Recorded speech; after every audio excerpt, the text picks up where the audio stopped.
దేవునికి స్తోత్రం. హల్లెలూయా. కళ్ళు మూసుకోండి, చిన్న ప్రార్థన చేద్దాం. కృప కలిగిన తండ్రి, చెప్పబడినటువంటి అయా చెప్పుతున్నటువంటి అయా నువ్వు ఇచ్చేటటువంటి ఆలోచన చెప్పడానికి సిద్ధపడినటువంటి నాయన నన్నును సంఘాన్ని వినడానికి సిద్ధంగా ఉన్నటువంటి సంఘాన్ని కూడా జ్ఞాపకం చేసుకోండి. మీ యొక్క వాక్యం అమూల్యమైంది ప్రభా. ఈ అమూల్యమైనటువంటి వాక్యాన్ని ప్రభా మేమందరం వినాలని ఆసక్తితో ఉండి నీ పాదాల వద్ద సాగిలపడిన తండ్రి, మరి వచ్చినవాడు త్వరగా వచ్చును, ఇక ఆలస్యం చేయకపోవచ్చును. నీతిమంతుడైన వాడు విశ్వాసం మూలంగా జీవించును, అదే అతను వెనక తీసిన ఎడల నా ఆత్మకు శాంతి ఉండదు అని స్పష్టంగా వాక్యం ద్వారా మేము తెలుసుకున్నాం. అయ్యా ఇదిగో తండ్రి, మరి జీవిస్తున్నటువంటి మేము మా ఆత్మను రక్షించుకోవడానికి ఈ దినాన మేము సిద్ధపడాలి కనుక అటువంటి రీతిగా మాతో మీరు మాట్లాడి మమ్మల్ని బలపరచుకొని స్థిరపరచుమని యేసునామములో అడిగి పెట్టుకుంటూ అయా ఈ యొక్క ఇదిగో తండ్రి మరి నన్ను మరుగుపరిచి నీవే మాట్లాడమని యేసునామములో అడిగి పెట్టుకుంటూ ప్రార్థిస్తున్నాను తండ్రి. ఆమేన్, ఆమేన్, ఆమేన్. దేవునికి స్తోత్రం.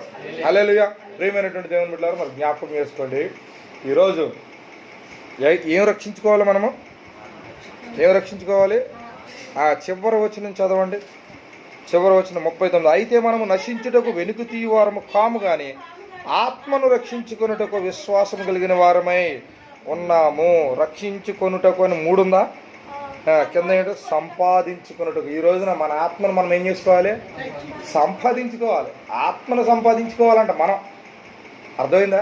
ఇప్పుడు నేను మాట్లాడుతున్నాను కదా, అంటే నేను మాట్లాడుతున్నా అంటే నాలో ఏముంది? ఆత్మ ఉంది, శరీరం ఉంది, ప్రాణం. ఈ 3 కలిస్తేనే నేను. అంటే ఇప్పుడు నేను ఏం సంపాదించుకోవాలి? ఆత్మను సంపాదించుకోవాలి. అర్థమైందా? వింటున్నటువంటి మీరేం సంపాదించుకోవాలి? ఆత్మ. అంటే మీ ఆత్మని మీరు నశించిపోయేటటువంటి రీతిగా మీరు జీవిస్తే మీ ఆత్మ నశించిపోద్ది. చూడండి, ఒక విధంగా లోకంలో చాలా శబ్దాలు ఉంటాయి, అవునా? శరీరాన్ని ఉర్రు తొలగించేటటువంటి సంగీతాలు ఉన్నాయి. ఎలా వినో పైకి చూడు, పైకి చూడరు, కింద ఏం చూస్తున్నాం, పైకి చూడు. శరీరాన్ని ఉర్రు తొలగించేటటువంటి సంగీతాలు ఉన్నాయి, అదేనా? శరీరాన్ని నాశనం చేసేటటువంటి పదార్థాలు ఉన్నాయి, పరికరాలు ఉన్నాయి, ప్రదేశాలు ఉన్నాయి, అన్నీ ఉన్నాయి. శరీరాన్ని నాశనం చేసేటటువంటి మనుషులు కూడా ఉన్నారు. అంటే ఈ రోజున దేవుని యొక్క జ్ఞానం మనతో ఏం మాట్లాడుతుంది? దేవుడు మనతో ఏం మాట్లాడుతున్నాడు? నీ యొక్క ఆత్మను నువ్వు సంపాదించుకో అబ్బాయి అంటున్నాడు. మన ఆత్మను మనం సంపాదించుకోవాలంటే దేని ద్వారా సాధ్యం? ఏమండి, దేని ద్వారా సాధ్యం? వాక్యమే. వాక్యం అనగా దేవుడు. ఆయనే కృపా సత్య సంపూర్ణుడిగా ఈ లోకానికి ఎలా వచ్చాడు? మనిషి రూపంలో. వాక్యము శరీరధారి అయి అని ఉంటుంది. వాక్యం ఎలా వచ్చిందంటండి? శరీరధారి అయి. అందుకనే ఈ యొక్క 9వ అధ్యాయంలోనే ఇందాక ఒక మాట మనం చదువుకున్నాం. 10వ అధ్యాయంలోనే చూడు, చదవండి 5వ వచనం. కాబట్టి ఆయన ఈ లోకమందు ప్రవేశించినప్పుడు ఎలాగూ చెప్పాను, బలియు అర్పణయు నీవు కోరలేదు కానీ నాకొక శరీరమును అమర్చితివి. చూసారండి, నాకొక శరీరాన్ని అమర్చితివి. ఆత్మ మొట్టమొదటి ఏర్పడింది ఏంటి? ఆత్మ. ఆత్మకి ఏం కావాలి? అది తల్లి గర్భంలో పిండంగా వచ్చినప్పుడు అదేంటిది? ఆ పిండం ఏంటి? శరీరం. అదేంటి నీకు? ఆ శరీరం అది కదలాలంటే ఏం కావాలి? జీవం కావాలి. తల్లి గర్భంలోకి వెళ్ళినప్పుడు ఆ చిన్న మిల్క్ మంట లోపలికి వెళ్తుంది, ఏంటి? పిండం. అవునా కదా? ఆ పిండానికి దేవుడు ఏం చేశాడు? జీవం ఇచ్చాడు, ఆ కదలికి ఇచ్చాడు. తర్వాత ఇంకేమిచ్చాడు? ఆ చిన్నది ఉంటుంది అనమాట, అది చిన్న శరీరం. అది గర్భంలోకి వెళ్ళిన తర్వాత ఏమవుతుందండి?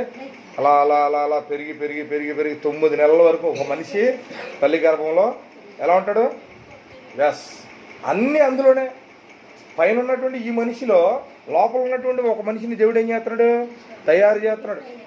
అది కన్ను ఎంత ఉంటుంది, ముక్కు ఎంత ఉంటుంది, నోరు ఎంత ఉంటుంది, ఏమండి? ఆ లోపల కిడ్నీలు ఎంత ఉంటాయి, గుండెకాయ ఎంత ఉంటుంది, నరాలు ఎంత ఉంటాయి. ఆ చంటి పిల్లడు ఆడు పుట్టాడు, అవునా కదా? ఆడు తల్లి గర్భం ఉన్నప్పుడు ఆడు ఎలా ఉన్నాడు?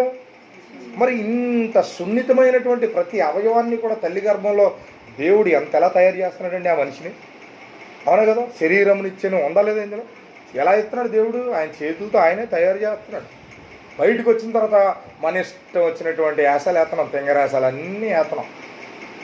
ఆకాశాన్ని చూసి అబ్బా ఆకాశం ఎంత బాగుందో, సెల్ఫీలు, ఫోటోలు. ఇంకో ప్రాంతం వెళ్తే ప్రకృతి ఎంతో బాగుంది, సెల్ఫీలు, ఫోటోలు. ప్రకృతిని ఇచ్చింది ఎవడు? ఆకాశాన్ని ఇచ్చింది ఎవడు? ఏమంటే సూర్యుడిని పెట్టింది ఎవడు? గాలిని రప్పిస్తుంది ఎవడు? ఇవన్నీ విడిచిపెట్టి ప్రకృతిని ఆస్వాదిస్తున్నారు. ఇవన్నీ విడిచిపెట్టేసి దేవుని యొక్క కృపంతో కూడా మర్చిపోయి ఒక శబ్దాన్ని ఇష్టపడుతున్నాం, మంచి మంచి మ్యూజిక్లను ఇష్టపడుతున్నాం, ప్రదేశాలను ఇష్టపడిపోతున్నాం. ప్రాంతాలకు పోతున్నాం. తర్వాత ఏంటి, ఇంకా పదార్థాలు చక్కగా నోటికి మంచిగా తినేస్తున్నాం. ఈ తిన్నటువంటి ఆహారం లోపలికి వెళ్తుంది కదా, ఒక కాలేయం ఉంది, ఆహార నాళిక ఉంది, దీని ద్వారా ఏంటిది లివర్లోకి వెళ్తుంది. ఇంకా లోపలికి వెళ్ళిన తర్వాత జీర్ణ ప్రక్రియ ఎలా జరుగుతుంది, తద్వారా పేగుల్లోకి వస్తుంది. అది ఎలా మారిపోతుంది, మరలా ఉదయకాల సమయాన్న ఏమవుతుంది, అది బయటికి వచ్చేస్తుంది. వాటర్ తాగినట్టు బయటకు వచ్చేస్తుంది. ఏమండి, అన్నీ కూడా దాని అంతటవే శరీరంలో జరిగిపోతున్నాయి. ఇవన్నీ జరుగుతున్నాయి అంటే బోల్డంత మెకానిజం ఉంది ఇందులో. దేవుడు ఒక శరీరాన్ని అమర్చెను అంటే, నీ ఆత్మకి దేవుడు శరీరాన్ని ఎందుకు అమర్చాడు, ఎందుకు అమర్చాడు అంటే, చదవండి 6వ వచనం.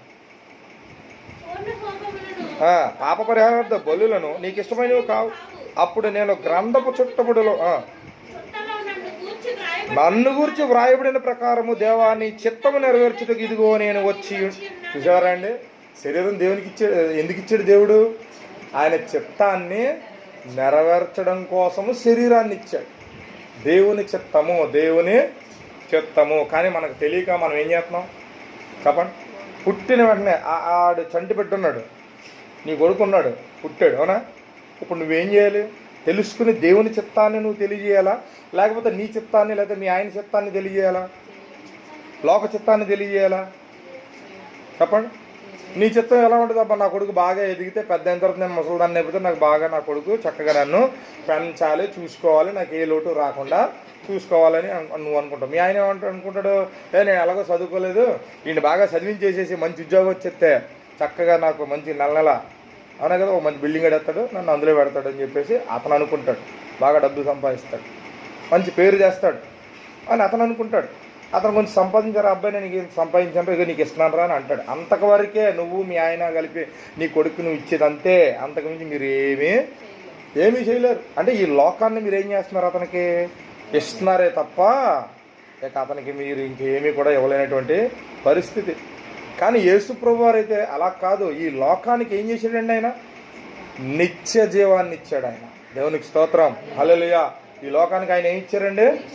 నిత్య జీవాన్ని ఇచ్చాడు. అందుకనే యోహాను సువార్తలో దేవుడు స్పష్టంగా మాట్లాడాడు ఏంటి, నేను లోకమునకు జీవము కొరకై నా శరీరాన్ని నేనే అర్పిస్తున్నాను. ఇది లోకము కొరకైనటువంటి ఆహారము. దేవునికి స్తోత్రం. లోకానికి ఆయన ఆహారము. మీరు ఆహారం అంటే ఏంటి? చాలామంది మనుషులు అందరూ వచ్చి అంటారు, యేసుక్రీస్తు దగ్గరికి వచ్చిన తర్వాత ఆయన అంటాడు, ఇదిగో నా శరీరం, ఇదే ఆహారం తినేయండి అంటాడు. ఇదేంటి, ఈయనే ఆహారం, ఈ శరీరం ఆహారం అంటాడు ఏంటి? ఆయన ఏమన్నా మనం కొరుకుని తినేలా? అర్థం కావట్లేదు అక్కడ. శిష్యులకు మాత్రమే ఆయన ఏం చేశాడండి? గూఢమైనటువంటి సంగతులన్నీ కూడా శిష్యులకు మాత్రమే ఆయన తెలియజేశాడు తప్ప ఆయనని అంటే అన్ని విడిచిపెట్టి ఆయనతో ఎవరైతే ఉంటారో వారికి మాత్రమే గూఢమైనటువంటి సంఘటనలు ఆయన తెలియజేశాడు. అంతే తప్ప వచ్చి వెళ్ళిపోయే వారికి ఆయన చెప్పలేదు. అబ్బాయి నా శరీరము నేను తినమని చెప్తున్నాను, అది ఒక గొప్ప మర్మము. ఇదిగో నా శరీరం అంటే ఇదిగో ఇదే రొట్టె, ఈ రొట్టె నా శరీరం, విరిగి నలిగినటువంటి శరీరము, ఇదిగో రొట్టె, ఈ రొట్టెని భుజించండి నా శరీరంగా. ఇదిగో ఈ ద్రాక్షరసాన్ని మీరు ఇదిగో ఈ విధంగా త్రాగండి, ఇది నా రక్తం, దానికి మాదిరి. దేవునికి స్తోత్రం. ఈ రోజున లోకానికి యేసుక్రీస్తు వారిని దేవుడు మాదిరికరంగా ఇవ్వడం జరిగింది. హల్లెలూయా. అందుకనే పేతురు పత్రికలో చూడు, చాలా ఒక మంచి మాట ఉంటుంది, ఆయనను మాదిరిగా ఉంచిపోయిను అని ఉంటుంది. ఎక్కడది?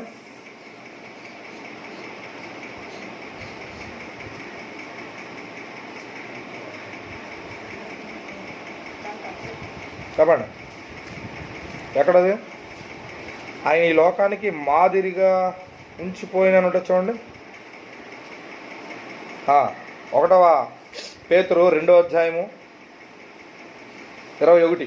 క్రీస్తు కూడా మీ కొరకు బాధపడి మీరు తన అడుగు జాడల యందు నడుచుకున్నట్లు మీకు మాదిరి ఉంచిపోయి. చూసారండి, అడుగు జాడలు. ఆయన ఎలాగైతే అడుగులేసి 3.5 సంవత్సరాలు ఆయన పరిచర్య, 3.5 సంవత్సరాలు ఈ యొక్క భూమి మీద. మళ్ళీ చదవమ్మా. క్రీస్తు కూడా మీ కొరకు బాధపడి, ఎవరి కొరకు బాధపడ్డాడంటండి? నా కొరకు. అంటే ఎందుకు బాధపడ్డాడు? అయ్యా నేను ఎలాగైతే వచ్చానో మీరు కూడా అలాగే వచ్చారు కదా, అలాగే సృజించాడు దేవుడు. అర్థమైందా? మీరందరూ కూడా శరీరాన్ని మలినం చేసుకున్నారు, ఆత్మని రక్షించుకోవట్లేదు, అందరూ కూడా పాడైపోయారు. ఈ రోజున మీ శరీరాన్ని మీరు రక్షించుకోవాలంటే, మీ ఆత్మను మీరు కాపాడుకోవాలంటే ఇదిగో నేను ఎలాగైతే ఈ భూమి మీదకి వచ్చి నేను ఎలాగైతే ఉండి వెళుతూ ఉన్నానో అదే రీతిగా మీరు ఉంటేనే తప్ప మీరు తండ్రి వద్దకు మీరు రాలేరు అని స్పష్టంగా మళ్ళీ చదవమా. క్రీస్తు కూడా మీ కొరకు బాధపడి మీరు తన అడుగు జాడల యందు నడుచుకున్నట్లు మీకు మాదిరి ఉంచిపోయాను. అర్థమైందండి, మీకు మాదిరి ఉంచిపోయాను. ఏమంటే ఇక్కడ ఎన్నో బైబిల్ కాలేజీలు ఉన్నాయి, ఎన్నో బీటీహెచ్, ఎంటీహెచ్, తర్వాత ఇంకా ఇంకా ఇంకా పెద్ద పెద్ద కాలేజీలు ఉన్నాయండి. మరి ఆ కాలేజీలు అన్నింటిలోని మరి చాలా వరకు బోధనే ట్రైనింగ్ ఇస్తున్నారు, సేవకులందరికీ కూడా ట్రైనింగ్ ఇస్తున్నారు. వాళ్ళ చేత ఫ్లోర్లన్నీ కూడా కడిగిస్తారు, బాత్రూమ్స్ కడిగిస్తారు, తర్వాత పూల మొక్కలకి నీళ్ళు వేయిస్తారు, తర్వాత ఖాళీలు మట్టి అంతా కూడా తీయించి అన్నీ కట్టిస్తారు. అంటే ఆ తోట పని దగ్గర నుంచి బిల్డింగ్కి సంబంధించి కడగడం, బిల్డింగ్కి కలర్ వేయడం, లేదంటే బూజులు దులపడం అన్నీ కూడా వాళ్ళే. బట్టలు ఉతకడం దగ్గర నుంచి, అంటులు తోమడం దగ్గర నుంచి అందరికీ కూడా అన్నీ నేర్పిస్తారు. అంటే దాన్ని తగ్గింపు. రెండోది ఏంటి, ఇది ఒక ఎత్తు అయితే రెండోది ఏంటి, వాక్యాన్ని నేర్చుకోవడం. అక్కడ ఎలా నేర్పుతారంటే, అంటే ఎవరైతే ఆసక్తి కలిగి ఉన్నారో వారందరూ కూడా ఎలా ఉంటారు, అద్భుతంగా బయటకు వస్తారు. కానీ ఆసక్తి లేనటువంటి వారు, కానీ ఇక్కడ కాలేజీకి ప్రాధాన్యత ఇవ్వాలా లేదా పరిశుద్ధాత్మక ప్రాధాన్యత ఇవ్వాలా, అది గమనించాలి ఎప్పుడైనా సరే. అంటే మనిషి ఏం చేస్తారంటే నా దగ్గర నేర్చుకోవాలంటే ఒక పెద్ద ఏం కావాలి, ఒక ఇల్లు కావాలి, అంటే ఒక పెద్ద క్లాస్ లాంటిది కావాలి. ఇదిగో బైబిల్ కాలేజ్ అంటే అతను ఏం చేస్తా, ఎస్ ఇది బైబిల్ కాలేజ్ అని వెళ్తాడు, నేర్చుకోవడానికి వెళ్తాడు. కానీ అందులో ఏం నేర్పుతారు వాళ్ళు, వాక్యం అంటే ఎలాగా పైన మాత్రమే నేర్పుతారు తప్ప నీకు గూఢమైన సంగతులు నీకు చెప్పడం. ఎందుకంటే గూఢమైన సంగతులు తెలియాలంటే పరిశుద్ధాత్మ నీకు కావాలి. హల్లెలూయా. యేసుక్రీస్తు వారి దగ్గర కూర్చున్నటువంటి శిష్యులందరూ కూడా అన్నీ విడిచిపెట్టే వచ్చారు. ఇప్పుడు బైబిల్ కాలేజీకి వెళ్ళే వాళ్ళు అందరూ కూడా అన్నీ విడిచిపెట్టి రారు. కేవలం ఒక 5 నెలలు 6 నెలలు ట్రైనింగ్ అవ్వడానికి, లేకపోతే సర్టిఫికేట్ కోసము వెళ్ళి ఏం చేస్తారు, అక్కడ నేర్చుకుంటారు, వచ్చేస్తారు. కానీ లోతైన మర్మాన్ని తెలుసుకోవడానికి వెళ్ళరు. ఇక్కడ యేసుక్రీస్తు వారితో ఉన్నటువంటి శిష్యులందరూ కూడా అన్నీ విడిచిపెట్టి ఆయన దగ్గర ఉండి అన్నీ తెలుసుకోవడం కోసమే వెంబడించేటటువంటి వారే తప్ప వచ్చి వెనక్కి వెళ్ళిపోయేటటువంటి వారు ఎవరు కూడా లేరు. దేవునికి స్తోత్రం. ఇక్కడ మనం గొప్ప విషయాన్ని తెలుసుకోవాలి, మాదిరికరము. యేసుక్రీస్తు వారి యొక్క మాదిరికరం. కాలేజీల్లో కూడా ఈ మాదిరికరాన్ని చెప్పట్లేదండి, ఈ మాదిరికరాన్ని చెప్పట్లేదు. ఏ మాదిరి చూపిస్తున్నారో తెలుసా, అమెరికాలో ఉన్న సేవకుడు ఎలా ఉన్నాడో ఆ మాదిరికరం చూపిస్తున్నారు. అమెరికాలో ఉన్న సేవకులందరూ ఏంటి, అది గొప్ప సంపన్న దేశం. అక్కడ ఉన్న పరిస్థితిని బట్టి వాళ్ళ యొక్క అలవాట్లు అంతే, వాళ్ళు అలాగే ఉంటారు. వాళ్ళకు ఒక మంచి బిల్డింగ్స్ అన్నీ ఏర్పాటైపోయినాయి, పుట్టుకతోటి వాళ్ళందరూ కూడా పేదోళ్ళు కదా అక్కడ. ఇస్రాయేలీలు ఒకప్పుడు ఏమీ లేని పరిస్థితే, కానీ ఆ తర్వాత దేవుడు వాళ్ళని ఆశీర్వదించేశాడు. అబ్రహాంకి ఇచ్చినటువంటి మాట, లేకపోతే హాగర్కి ఇచ్చినటువంటి మాటతో ఆ యొక్క ఇస్మాయిల్ సంతానం దగ్గర నుంచి అందరూ కూడా ఎలా ఉన్నారట, అధిక సంపన్నులు అయిపోయారు. అక్కడ బోళ్ళన్ని పెట్రోల్ బావులు కానీ, లేకపోతే ఇంకోటి కానీ బోళ్ళంతా ధనం అందరికీ. మన ఇండియాలోంచి చాలామంది పాస్టర్లు ఏం చేస్తారు, 4-5 ఫోటోలు పంపించి అక్కడ వాళ్ళని ఏం చేస్తారు, డబ్బులు పంపించండి అని అడుక్కుంటున్నారు ఇక్కడ సేవకులందరూ కూడా. కానీ అక్కడ ఏంటి, దేవుని వాగ్దానం. కానీ వాళ్ళకైనా మనకైనా దేవుడు మాదిరికరమే, ఒకేలా ఉన్నాడు. దేవునికి స్తోత్రం. హల్లెలూయా. యేసుక్రీస్తు వారు ఎప్పుడు చేసి ఎవరిని కూడా ఏమీ అడగలేదు, ఎవరి దగ్గర అప్పులు కూడా చేయలేదు, ఇంటింటికి తిరగలేదు. బెచ్చగాళ్ళలాగా దేవుని చిత్తాన్ని నెరవేర్చడం కోసం ఆయన ఒక దిక్కును కూర్చుంటే సృష్టి అంతా ఆయన దగ్గరికి వచ్చేసి టైప్లో ఉండేది. ఆయన ఉంటే చేపలన్నీ ఒక దిక్కునికి వచ్చేసి ఆయన ధోనికి ఎప్పుడు కూడా ప్రసంగం చేస్తూ ఉండేవాడు అంటే యేసుక్రీస్తు వారు. దేవునికి స్తోత్రం. కళ్ళు మూసేకి అత్తమాలు అదే చెప్తుందండి. అదేనా, ధోనెక్కినప్పుడల్లా అందరికీ ఏం చేస్తాడు, ఎస్ అందరూ ఆయన వెతుక్కుంటూనే వచ్చేవారు. ఆయన ఎక్కడుంటే అక్కడ వెతుక్కుంటూ వచ్చేస్తూ ఉండేవారు. అందుకే ఈ రోజున పరిశుద్ధాత్మ ఎక్కడుంటే ఖచ్చితంగా పరిశుద్ధాత్మ వెతుక్కుంటూ అందరూ ఏం చేయాలమ్మా, వస్తారు, అందరూ వస్తారు. ఆ హృదయం దేవుడు రాలేమండి అని అంటారు, కానీ ఆ తర్వాత ఏం చేస్తారు, ఇగో వచ్చేసింది. దేవుడు ఏం చేస్తాడు లోపల, ఎలా గోబోయ్ దేవుడు దేవుడు దేవుడు, అవునా కదా. నువ్వు కూడా అంతే, దేవుడు రావాలి. రాకపోతే దేవుడు ఏం చేస్తాడు నీకు, ఖచ్చితంగా చెప్తున్నాను అబ్బాయి, దేవుని దగ్గరికి ఎవ్వడు రాకపోయినా సరే నువ్వు ఎలా తప్పించుకున్నా నీ తప్పించుకున్నటువంటి ఆ స్థితి దేవుడికి తెలీదా, అన్నీ తెలుసు ఆయనకి. నువ్వు రాను అంటే నిన్ను పిలకట్టుకుని ఏం చేస్తాడు దేవుడు, నిన్ను రప్పిస్తాడు. ఎందుకు, నీ శరీరం నీది కాదు, నీ ఆత్మ నీది కాదు. నేను అనే స్వభావం, నేను అని నువ్వు గర్వించేవు అంటే నిన్ను దేవుడు ఏం చేస్తాడు, కాలు కింద తొక్కేస్తాడు. అర్థమైందా నాన్న? ఇది నా అందం, ఇది నా బలం, అర్థమైందా? ఇది నా కన్ను, ఇది నా ముక్కు, అబ్బా నేను చాలా అందంగా ఉన్నాను, బ్యూటీ పార్లర్కి వెళ్తున్నాను, లేదా అది ఇది ఇలాంటివన్నీ ఉన్నాయనుకో, ఎస్ అలాగే మంచిదమ్మా అంటాడు. చూస్తాడు ఆ టైం వచ్చిందనుకో ముఖం మీద ఏం చేస్తాడు? వాత ఎడతాడు, లేదా ముఖం అంతా పొక్కులు వచ్చేస్తాయి, లేకపోతే ఒళ్ళంతా ఏమొచ్చేస్తుంది, ఏదో మొత్తానికి ఏదో ఎలర్జీ పెట్టేస్తాడు దురదలో. పైకి మాత్రం ఎలా ఉంటుంది, మంచిగా పౌడర్ రాసేసి నైస్గా కనబడుతుంది, కానీ లోపలంతా గజ్జె. అందరూ కూడా ఎలా ఉంటారండి, ఆడేవాడు నైమన్, అంత నైమన్ టైపే. నైమన్ పైకి చూడడానికి ఎలా ఉండేవాడు, మంచి బలంగా ఉండేవాడు, బట్టలన్నీ వేసేసుకునేవాడు, లోపలంతా గజ్జె, ఒళ్ళంతా గజ్జె. ఎక్కడికి వచ్చాడు గజ్జి పోగొట్టుకోవడానికి? దేవుడు ఒక ప్రవక్తను ఏర్పాటు చేశాడు. అలాంటి చంటి పిల్ల చెప్పింది. అదేంది నీకు? బానిసగా వెళ్ళినటువంటి ఆ చంటి పిల్ల సిరియా దేశంలో బానిస కింద వెళ్ళిపోతే ఆ యొక్క నైమాన్ భార్య దగ్గర చిన్న పని, ఆ వస్త్రాలు అందించడం, లేదా ప్లేట్ అందించడం, ఏదో చిన్న చిన్న పనులకి ఏర్పాటైంది ఆ అమ్మాయి చెప్పింది. యజమానుడికి గజ్జి పోవాలంటే ఫలానా ప్రాంతంలో, షేమ్రోను ప్రాంతంలో ప్రవక్తున్నాడు, అతని దగ్గరికి వెళ్తేనే తప్ప ఈ గజ్జి పోదో, అతను దేవుని మాటలు బాగా చెప్తాడు అని ఆ చంటి పిల్లకి తెలిసింది. ఎందుకంటే ఆ బిడ్డ ఇక్కడ బానిసగా రాకముందు ఎక్కడుంది? ఆ షేమ్రోను ప్రాంతంలో. ఆమె ఒక హెబ్రీ బిడ్డ, దేవుని బిడ్డ, ఆమెకు అన్నీ తెలుసు. మా ఎలీషా ఉన్నాడు, అదేందా ఎలీషా ప్రవక్త, అద్భుతంగా ఆయన ఎలాంటోడో ఆమెకు తెలుసు. విశ్వాసం. ఆ బిడ్డ ఎక్కడుంది? బానిసగా ఎక్కడికో వెళ్ళిపోయింది, ఆ సిరియా దేశానికి వెళ్ళిపోయింది. అక్కడికి వెళ్ళిపోయినా సరే ఆ బిడ్డ ఎవరిని గుర్తు చేసింది? దేవుని సేవకుడిని గుర్తు చేసింది. అది అద్భుతమైనటువంటి, అది శరీరం అందుకే ఇచ్చాడు నీకు. శరీరం ఎందుకు ఇచ్చాడు? అందుకే ఇచ్చాడు. దేవుని కార్యాలు. వెళ్ళాడు నైమాన్, వెళ్ళి ఏం చేశాడు? గజ్జి పోగొట్టుకున్నాడు. తిరిగి వచ్చి ఆ బిడ్డని ఊరికినే ఉంచుతాడా? అప్పుడు దాకా బానిసగా చూశాడు, కానీ ఎప్పుడైతే గజ్జిపోయిందో ఎవరు దానికి కారణం? ఆ బిడ్డ కారణం. అంతే, వస్తాడు, వచ్చి చక్కగా ఎత్తుకుని ముద్దాడి, నువ్వు నా కూతురి కంటే ఎక్కువ. చూసారండి, అలా మనం జీవించాలి. అది అందుకే నీకు ఇచ్చాడు శరీరం. దేవుని కార్యాలను చేయించడం కోసం నీకు శరీరాన్ని ఇచ్చాడు. దేవుని కార్యాలను నువ్వు అందరికి, అది మాదిరికరం, అలా మాదిరికరంగా ఉంటావని నీకు ఆత్మ ఇచ్చాడు. లేకపోతే నిన్నేం చేస్తాడు? ఈ రోజున మాదిరికరంగా చాలామంది లేరు. ఏం చేయాలి ఇప్పుడు వీళ్ళందరూ? నేను టైం అయిపోతుంది, టైం ఈజ్ ఓవర్. సేవకులందరూ కూడా టైం ఈజ్ ఓవర్, అయిపోయింది. మాదిరికరాలు లేవు. యేసుక్రీస్తు వారి యొక్క మాదిరికరాలు ఎవరికి కూడా లేదు. ఒక కార్యాలు జరగట్లేదు. ఈరోజు మరలా చెప్తున్నాను, పరిశుద్ధాత్మ కలిగినటువంటి సంఘము, సేవకులు ఏదైనా ఉన్నారు అంటే దాన్ని మాత్రం మనం విడిచిపెట్టకండి. దాన్ని మనం ఏం చేసుకోవాలి? అదే మన ఆస్తి. పరిశుద్ధాత్మే మన ఆస్తి. పరిశుద్ధాత్మ ఉంటే మనలో ఏముంటుందండి? ఏ జబ్బైనా ఉంటుందా? ఉండదు. రాత్రి అంతా బాబోయ్ ఆల్రెడీ హెడ్ చచ్చిపోయేంత పరిస్థితి అయిపోయింది. ప్రార్థన చేసాం, మరి ఏం చేయం? మరి మేము కూడా మనుషులమే కదా. మనకు పరిశుద్ధాత్మ దేవుడే సహాయం చేయాలి. ఎందుకంటే ఆదరణకర్త మన మధ్యలో ఉన్నాడు కాబట్టి ఆయనే మనకి ఏం చేయాలి? ఏది చేసినా ఆయనే. ప్రాణం తీసేయాలన్నా, ప్రాణం పెట్టాలన్నా ఆయన తర్వాత ఏదైనా.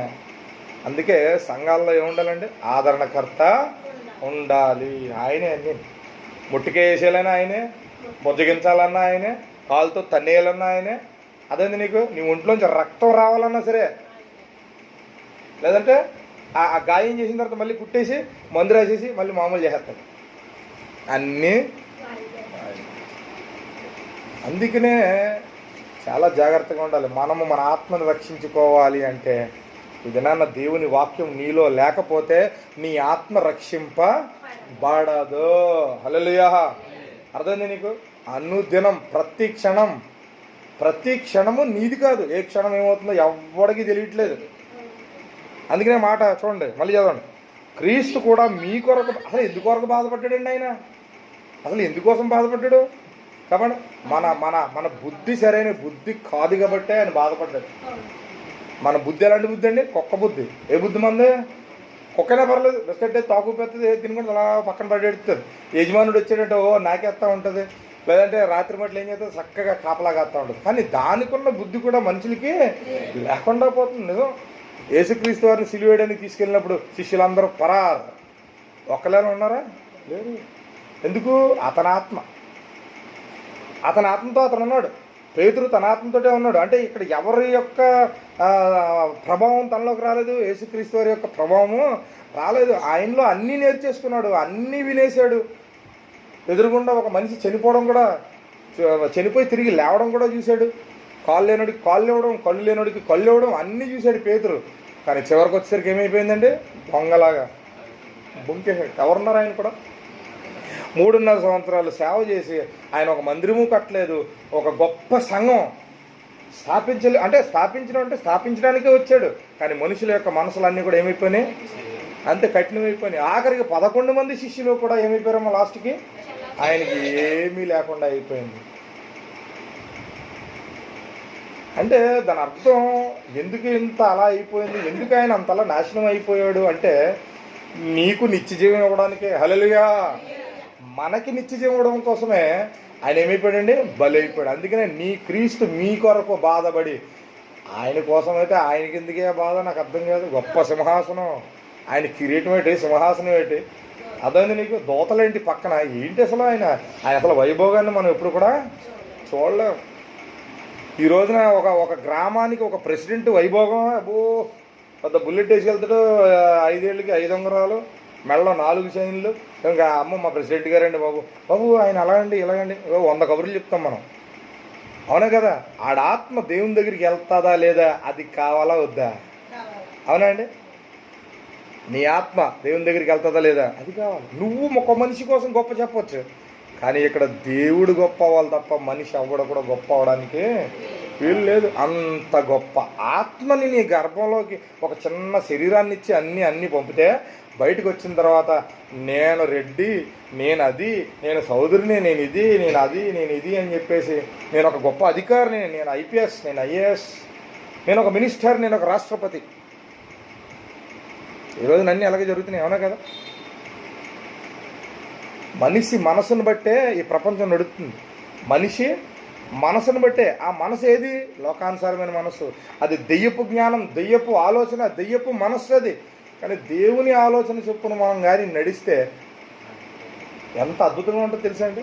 పోలీస్ స్టేషన్ అవసరం లేదు, కోర్టులు అవసరం లేదు, నీకు నువ్వే అన్నీ, నీకు నువ్వు అంటే దైవాలు అయిపోతాం మనం. ఏమైపోతాం మనం?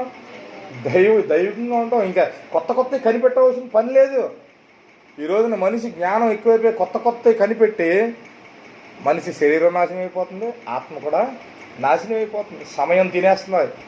మనిషి కనిపెట్టిన ప్రతి పదార్థము కూడా సమయాన్ని ఏం చేస్తున్నాయి? తినేస్తున్నాయి. చూడండి, గమనించండి. దేవుడిచ్చినవి ఈ రోజున అద్భుతమైనటువంటి విలువ కలిగినగానే ఉన్నాయి. దేవుడిచ్చినవి ఏంటి చెప్పండి? దేవుడిచ్చినవి ఏంటి? సృష్టి. అవునా? సృష్టి.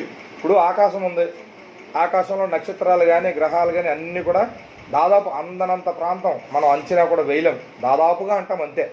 ఇవన్నీ పెట్టాడు, పైన మేఘాలు పెట్టాడు, తర్వాత భూమి తయారు చేశాడు. రకరకాల ప్రాంతాల్లో రకరకాలుగా ఉంటుంది. భూమిలో కూడా ఏం పెట్టాడు? రకరకాల ఖనిజాలు పెట్టాడు. రకరకాల అంటే ఏంటి? అన్నీ కూడా భూమిలోనే దొరుకుతాయి. బంగారం కానీ, లేకపోతే వెండి కానీ, లేకపోతే ఇంకోటి కానీ అన్నీ కూడా భూమిలోనే అన్నీ ఉన్నాయి. పైన ఇంకేంటి?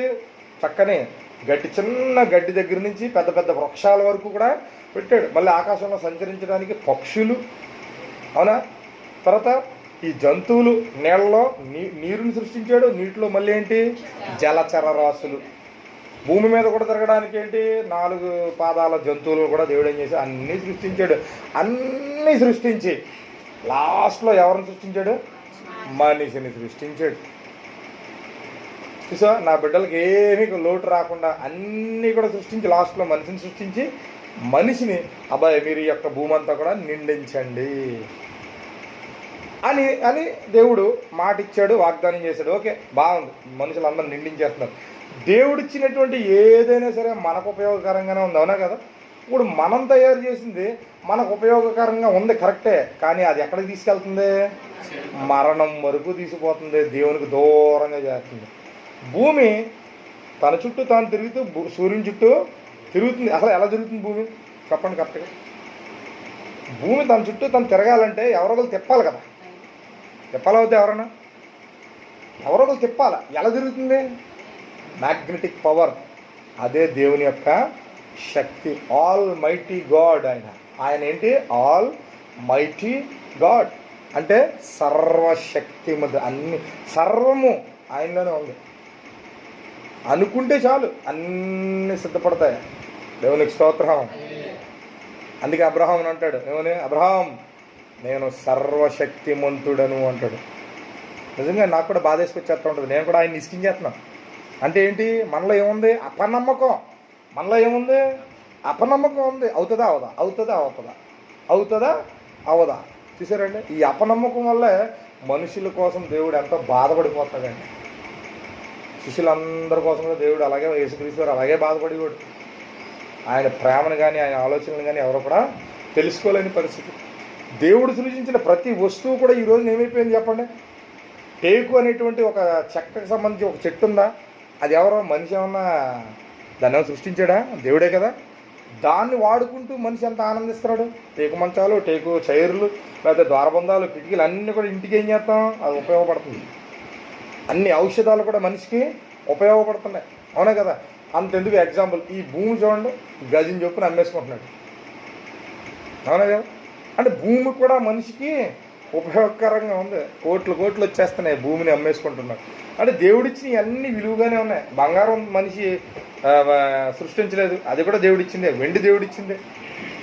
భూమిలో ఉన్న ఖనిజాలు అన్నీ దేవుడిచ్చినాయి. పెట్రోల్ దగ్గర నుంచి, క్రూడ్ ఆయిల్ దగ్గర నుంచి, అన్ని కెరసనాయిల్ దగ్గర నుంచి, డీజిల్ దగ్గర నుంచి అన్నీ కూడా భూమిలోంచి వచ్చినాయి, దేవుడిచ్చినాయి తప్ప మనిషి కేవలం తవ్వుకుని దాన్ని ఎలా పైకి తీయాలో ఆ జ్ఞానం కూడా దేవుడిచ్చిందే. అని మనిషి ఏమైపోతున్నాడు? ధనదాహం, ధనదాహం, అన్నీ సంపాదించుకొని ధనదాహం. ఈ రోజున పెద్ద చర్చ కట్టేస్తున్నారు చాలామంది. కానీ జ్ఞానం ఎక్కడుంది? ఏ జ్ఞానం ఉంది నీలో? ఏ జ్ఞానం ఉంది? లోకజ్ఞానమే. క్రీస్తు ఎలాగా మాదిరిగా ఉంచిపోయారంటండి బాబు. మాదిరి, ఒక మనిషికి మాదిరిగా యేసుక్రీస్తు వారే ఉండి వెళ్ళిపోయాడు. గొప్ప సేవకుడు ఆయన. అలాంటి సేవకుడిగా ఎవరున్నారు అని మనం అంచనా వేయండి. ఉన్నారు, చాలామంది ఉన్నారు. కానీ ఇప్పుడు ఈ నూతనంగా మనం చూసుకుంటే సమూయేలు గారిని చూస్తే 14 ఏళ్ళు, ఒక్క సంవత్సరం మన మధ్య ఉన్నారు. ఏ రోజున ఆయన ఒంటి మీదకి విలువైనటువంటి వస్త్రం ఏది కూడా నన్ను అడగలేదు. సాంసన్ నాకు అది కొని ఇది కొని ఆయన ఎప్పుడు అడగల. సాంసన్ బనీన్ చిరిగిపోయింది, సాంసన్ డ్రాయర్ చిరిగిపోయింది, ఇది ఒకటే అడిగాడు ఆయన పాపం. నేను ఆయన మనసు తెలుసుకుని వెంటనే అన్నీ కూడా ఏం చేసేవాడిని? పట్టపట్టమని అన్నీ కొనేవాడిని. 100 రూపాయల చెప్పుల్ని, మీ అందరికీ తెలుసు సాక్ష్యం, 100 రూపాయల చెప్పులు కొంటే మా సాంసన్ 100 రూపాయల చెప్పులు కొన్నాడు. చూసారండి? అంటే ఏంటి? తెరిచిన పుస్తకం. ఏది కూడా ఆయన దగ్గర సీక్రెట్స్ ఏమి కూడా లేవు. అది యేసుక్రీస్తు వారి యొక్క గొప్ప ఆత్మ. ఆయన పంపించిన ఆత్మ అంటే అది. ఈరోజు సేవకుడు చూడు ఏదన్నా కొన్నాడు సంఘానికి అని చెప్తాడా? చెప్పండి. ఒక మంచి రోలెక్స్ వాచ్ కొనుక్కుంటాడు. ఒక వాచ్ వచ్చి 5 లక్షలు. ఆ వాచ్ పెట్టుకున్నప్పుడు మాస్టర్ గారండి వాచ్ చాలా బాగుందండి అని అడుగుతారు సంఘస్థులంతా. ఎక్కడదండి అయ్య గారు చాలా బాగుందంటే, ఎక్కడదోలేమ్మా దాని ఉంది. నువ్వేం అడగకూడదు. ఏంటి వాచ్ ఎక్కడదో అంటే చెప్పడానికి నీకేమైంది? పలానా వాళ్ళు ఇచ్చారండి, పలానా దేశం నుంచి వచ్చింది చెప్పుకో, పలానా గిఫ్ట్ ఇచ్చారని చెప్పుకో. దానికి నామోసే. విశ్వాసులందరూ రావాలి, ఇతను డాబుగా కనబడతాడు, దేవుడు మిమ్మల్ని దీవించి అంత అయిపోయిన తర్వాత నమస్కారం ప్రార్థన బాబు అంతే వెళ్ళిపోవాలి. వాళ్ళ కానుకలు వేసేది వెళ్ళిపోవాలి. ఆ ఫోటోలన్నీ తీసుకోవాలా, వాళ్ళు ఇచ్చిన కానుక అక్కడే ఉంటుంది. ఆ ఫోటోలన్నీ తీసుకుని ఎక్కడికి పైకి పంపించాలా, పైనుంచి మళ్ళీ ధనం రప్పించుకోవాలా. ఇదేనండి సేవకుడు చేసేటటువంటి ఒక భయంకరమైనటువంటి ఫ్రాడ్. ప్రస్తుత రోజుల్లో అలాగే ఉంది. చాలా కొంతమంది ఉన్నారు న్యాయంగా నీతిగా వాక్యాన్ని ప్రకటించేవారు. నేను వాళ్ళ కోసం అంటలే, కేవలం ఇలాంటి వాళ్ళు చాలామంది ఉన్నారు. నేను చెప్పేది సత్యం.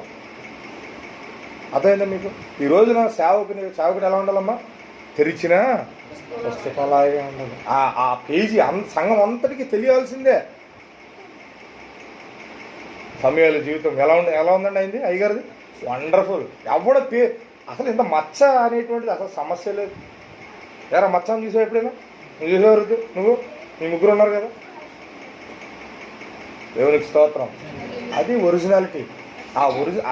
ఆ ఒరిజినాలిటీ సంప్రదించాడు. స్థాపిద్దాం సాంసన్ ఎఫీసీ సంఘం పెట్టు అన్నాడు. అంతే. 2019లో మనం ఏం చేసామండి?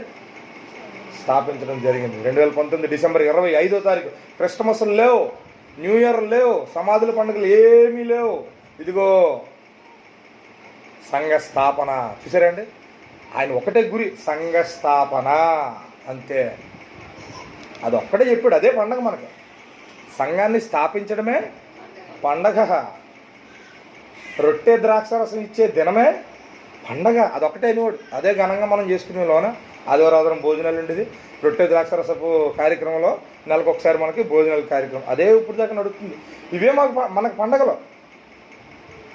కానీ ఇప్పుడు జరిగేది ఏం జరుగుతుందంటే ప్రపంచం అంతా కూడా ఎలా ఉంది మరి? వీళ్ళందరూ మరి అసలు మాదిరికారం ఉందా? మాదిరి మాదిరి మాదిరి ఎవడన్నాడు? మాదిరి అంత విలువ కలిగిన విలువైనటువంటి అంటే ఏంటి? ఈ లోకం అంతా కూడా ఏమైపోయిందండి?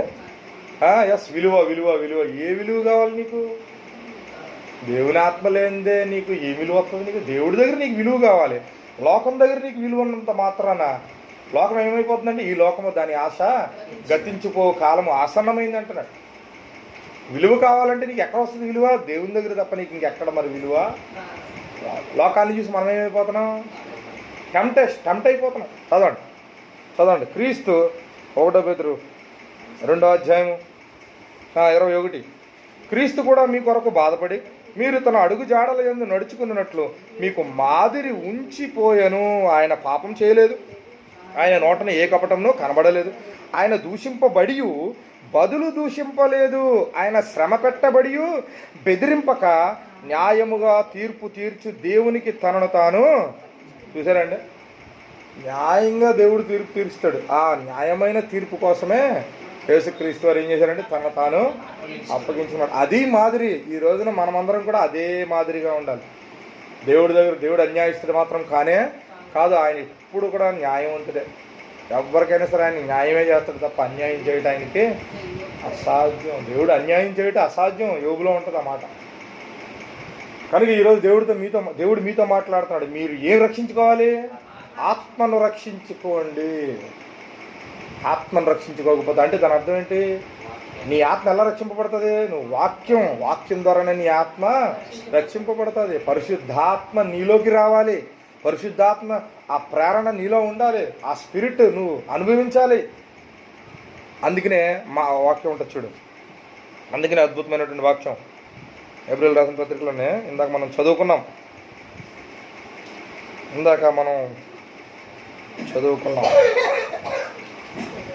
చదవండి. అయితే 32వ వచనం 10వ అధ్యాయము 32. అయితే మీరు వెలిగింపబడిన మీదట శ్రమలలో కూడిన గొప్ప పోరాటం సహించిన పూర్వదినములు జ్ఞాపకం చేసుకున్నాడు. అయితే మీరు వెలిగించబడిన మీదట. ఈ రోజున ప్రతి క్రైస్తవుడు ఎలా ఉండాలంటే అండి, వెలిగింపబడేలా ఉండాలి. ఈ రోజున మనం వెలిగింపబడ్డామా? ఈరోజు మనం వెలిగింపబడ్డామంటే ఎస్, నువ్వు వెలిగింపబడ్డావు. నువ్వు బాప్తిసం తీసుకున్నప్పుడే నువ్వు వెలిగింపబడ్డావు. కానీ నీలో ఏం కావాలి? క్రీస్తు మాదిరి కావాలి. నీకు అర్థమవుతుందా? నువ్వు వెలిగింపబడ్డావు అబ్బాయి. నువ్వు బాప్తిసం తీసుకున్నట్టే దేవుడు నీకు ఏం చేశాడంటే, చూడండి, ఈ రోజున మనం ఒక అరికిల్ ల్యాంప్ కొన్నాం. అరికిల్ ల్యాంప్ అంటే ఏంటి? అరికిల్ ల్యాంప్ అంటే దీపం బుడ్డి తగిలించుకుంటాం కదా, ఆ ల్యాంప్. దాంట్లో ఏముంటుంది? మనం ఏమేస్తాం? కిరసనాయిలు వేస్తాం.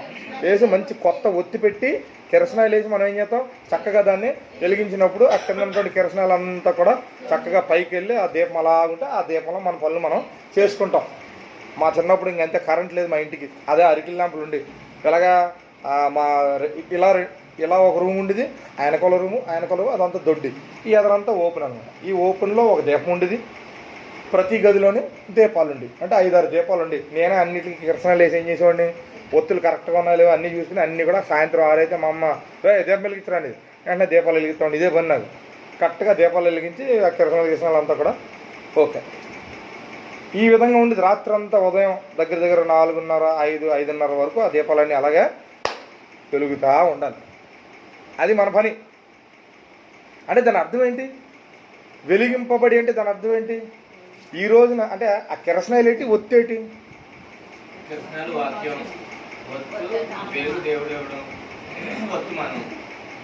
అంటే నువ్వే అరికిల్ ల్యాంప్ అంటే నువ్వు వెలిగింపబడాలా. ఎవరు వెలిగించాలి? దేవుడు వెలిగించాలి.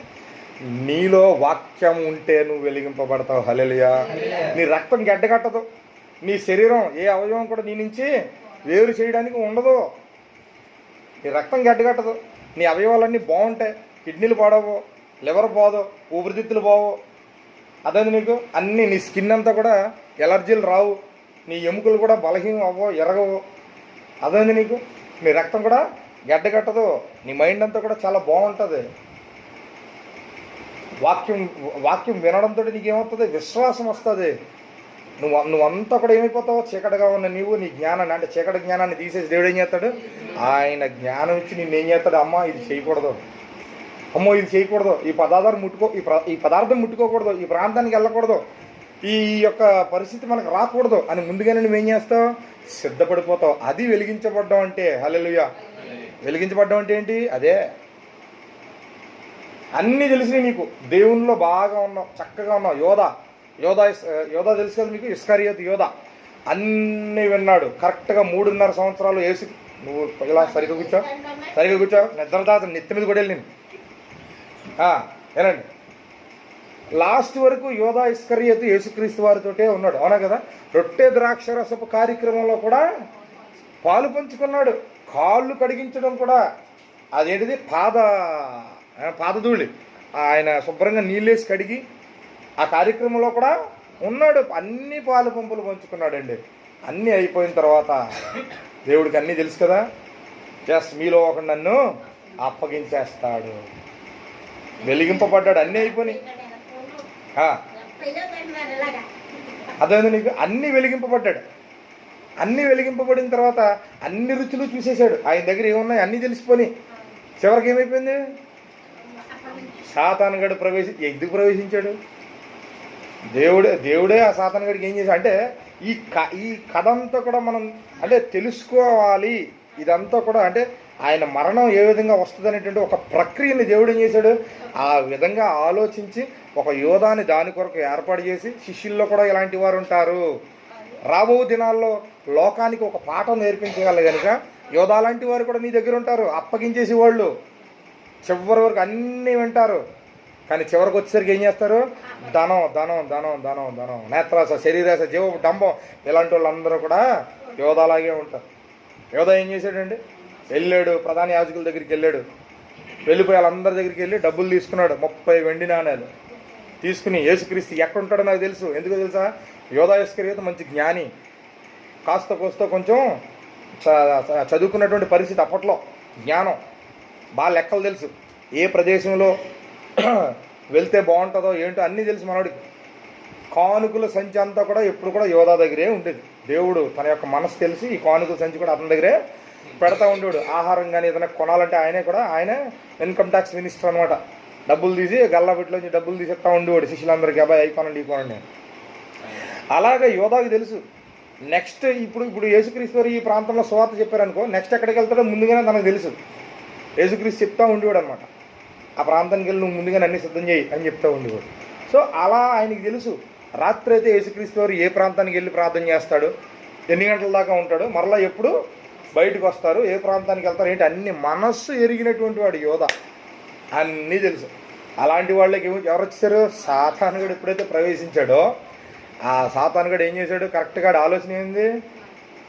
వాళ్ళ దగ్గరికి వెళ్ళాడు. ఎక్కడికి? పెద్దల దగ్గరికి, ఇశ్రాయేల్ అదే మన శాస్త్రుల దగ్గరికి, పరిశీల దగ్గరికి, యాజకుల దగ్గరికి వెళ్ళి, నేను మీకు యేసుని అప్పగిస్తా, రాత్రి పగల అప్పగిస్తే మరి ఆయన దొరకడు, రాత్రి అప్పగిస్తా, పలానా ప్రాంతంలో ఉంటాడు, ఎవ్వరు ఉంటారు, ఓన్లీ శిష్యులే ఉంటారు. అప్పుడు మీరు ఏం చేయొచ్చు? చక్కగా పట్టుకుని తీసుకుని వెళ్ళిపోతుంది. ఇప్పుడు చూడండి, మన పోలీసులు ఏం చేస్తారు? కరెక్ట్గా తెల్లవారుజాము 3 గంటలకు వెళ్తారు ఎవడన్నా నేరస్తుంటే ఆయన పట్టుకోవడానికి. అంటే ఆ టైంలో ఏం చేస్తారు? మొత్తంగా పడుకుంటారు కదా, అంతే పట్టేసుకోవచ్చు. కరెక్ట్గా ఆ ఇంటి వెనకదలో కూడా ఉంటాడు, ఇంటి ముందు కూడా ఉంటాడు, వీధి చివర కూడా ఉంటాడు. వీడు పారిపోతే ఎక్కడికైనా అలాగా కాసేసి చక్కగా ఇంటికి వెళ్ళి డోర్లు పెట్టి, డోర్లు ఎవరైతే తెస్తారో అమ్మో నాన్నో తమ్ముడు ఎవరో ఉంటారు కదా, తీసిన వెంటనే ఏం చేస్తారు? లోపలికి 4 వెళ్తారు. వెళ్ళి ఆడు ఎక్కడ ఉన్నాడు ఏంటి అన్నీ చూసేసి ఆడు ఉంటే కనుక టప్పర్ పడుతుంది ఏం చేస్తారు? తీసుకుని రాత్రి అదే తెల్లారుజామున జంపు తీసుకుని వెళ్ళి ఆయన ఏం చేయాలో అది చేసేస్తారు. ఒక నేరస్తుని పట్టుకోవాలంటే అలాగే చేసేవారు. ఎక్కడి నుంచి వచ్చింది ఇది అంతానే? ఆనాడు. ఎస్, హల్లెలూయా. చూసారా అండి? ఆనాడు యోధా ఇస్కరియోతు ఏం చేశాడు? వెలిగింపబడ్డాడు, అన్నీ జరిగినాయి. కానీ లాస్ట్కి దేవుణ్ణి, యేసుక్రీస్తుని అప్పగించేశాడు. యేసుక్రీస్తు వారిని ఏం చేశాడు? అప్పగించేశాడు. దేనికోసం అప్పగించాడు? ధనము కోసం అప్పగించేశాడు. ధనము ధనము ధనము. ఈ రోజున ధనం సంపాదించేటటువంటి వారందరికీ కూడా దేవుని యొక్క వాక్యం ఒకటే చెప్తుంది. అందుకనే మీరు వెలిగింపబడి, మీకు ఒక మంచి మాట నేను మీకు చూపిస్తా చూడండి. ఇదే హెబ్రీ పత్రిక 6వ అధ్యాయం 4వ వచనం చదవండి.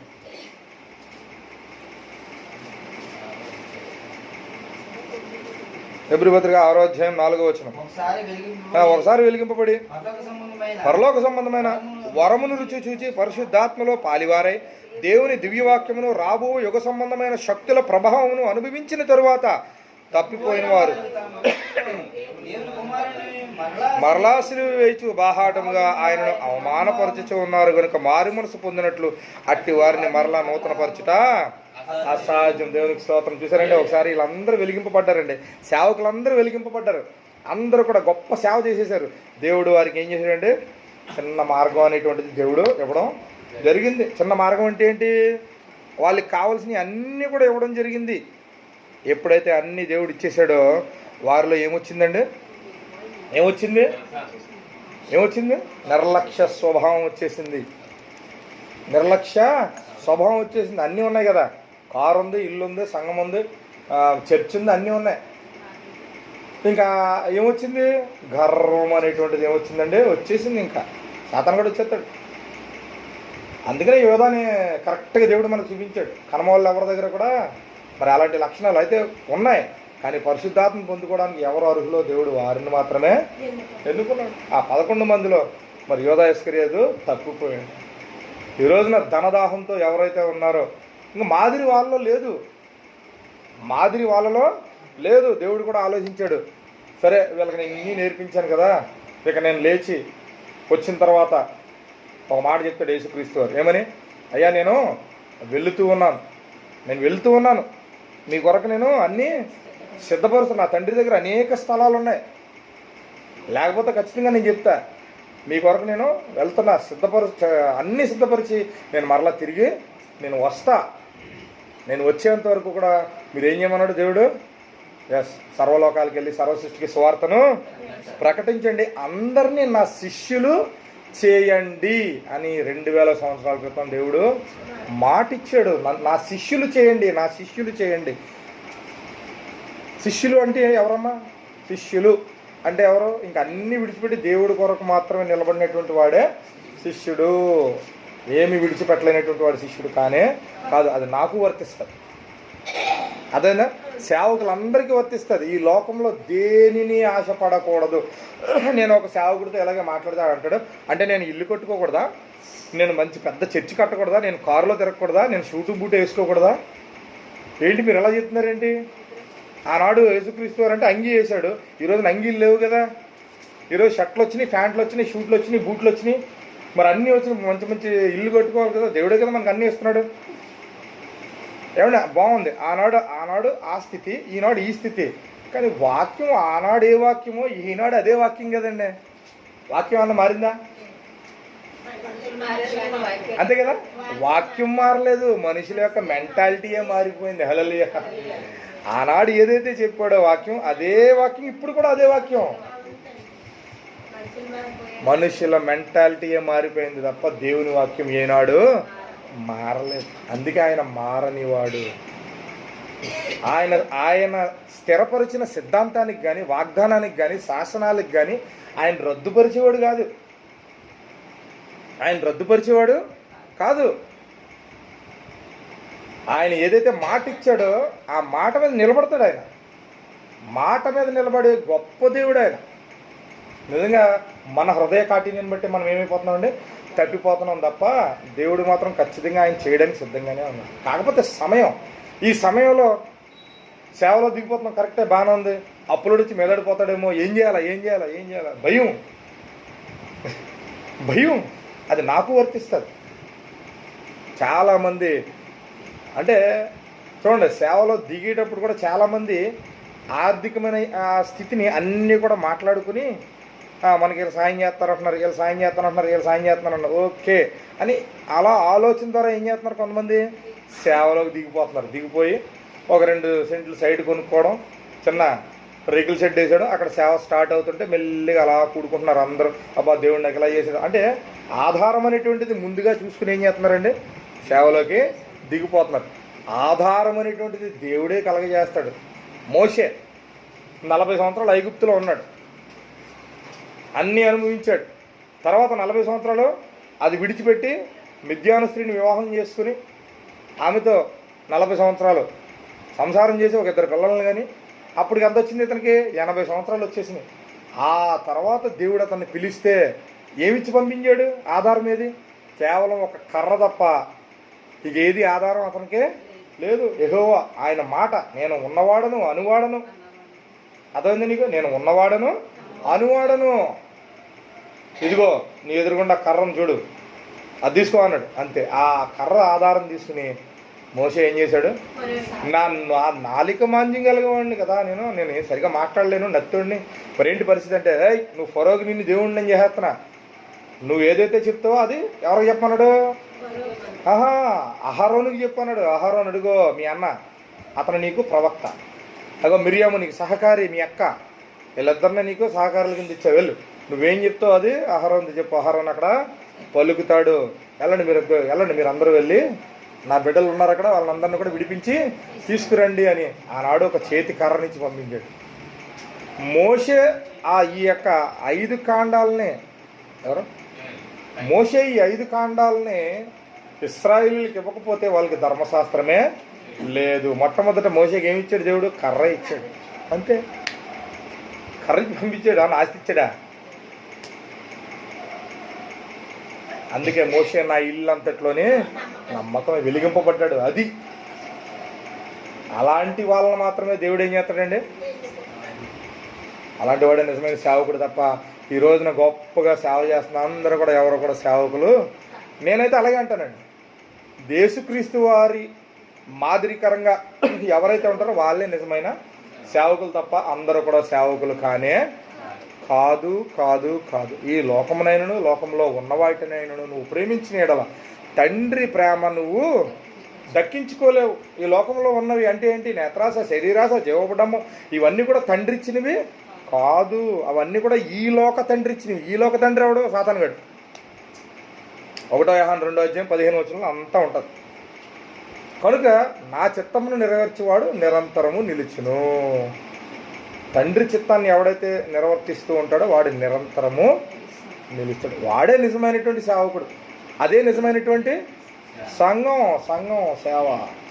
అదేనా? మరి నిలబడతావా? వెలిగింపబడతావా?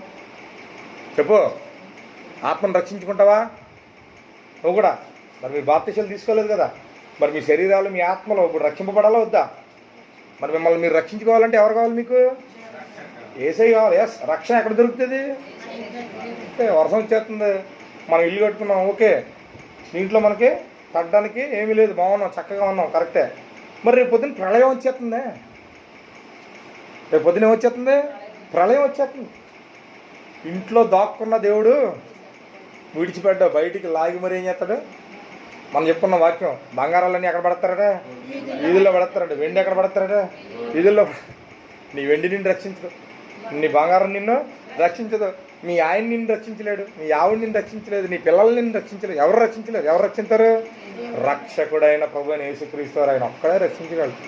అందుకనే పరిశుద్ధాత్మని దేవుడు ఎక్కడ ఇచ్చాడు? మనకి ఆదరణకర్తగా ఈ భూమి మీదకి పంపించాడు. హల్లెలూయా. ఆనాడు ఆయన శరీరధారిగా వచ్చి వాక్యాన్ని అంతా వినిపించాడు. ఇప్పుడు మరలా ఆయన వెళ్ళిపోతూ శిష్యులకి ఏం చెప్పాడు? మీకు నేను ఒంటరిగా మిమ్మల్ని నేను విడిచిపెట్టను, మీ మధ్యకు ఆదరణకర్తనిస్తాను. ఆయన మీకు అన్ని సంగతులు మీకు తెలియజేస్తాడు. రాబో సంగతులు సైతం దేవుడు మీకు ఖచ్చితంగా. ఆయన అంటే ఎవరు? పరిశుద్ధాత్మ దేవుడు నాలో ఉన్నవి, తండ్రిలో ఉన్నవి అన్నీ కూడా మీకు తెలియజేస్తాడు. దేవునికి స్తోత్రం. ఆ తెలియజేస్తేనే నీ ఆత్మ రక్షింపబడుతుంది. అది నువ్వు వింటేనే, ఆయన మాట నువ్వు వింటేనే నీ ఆత్మను నువ్వు రక్షించుకుంటావు.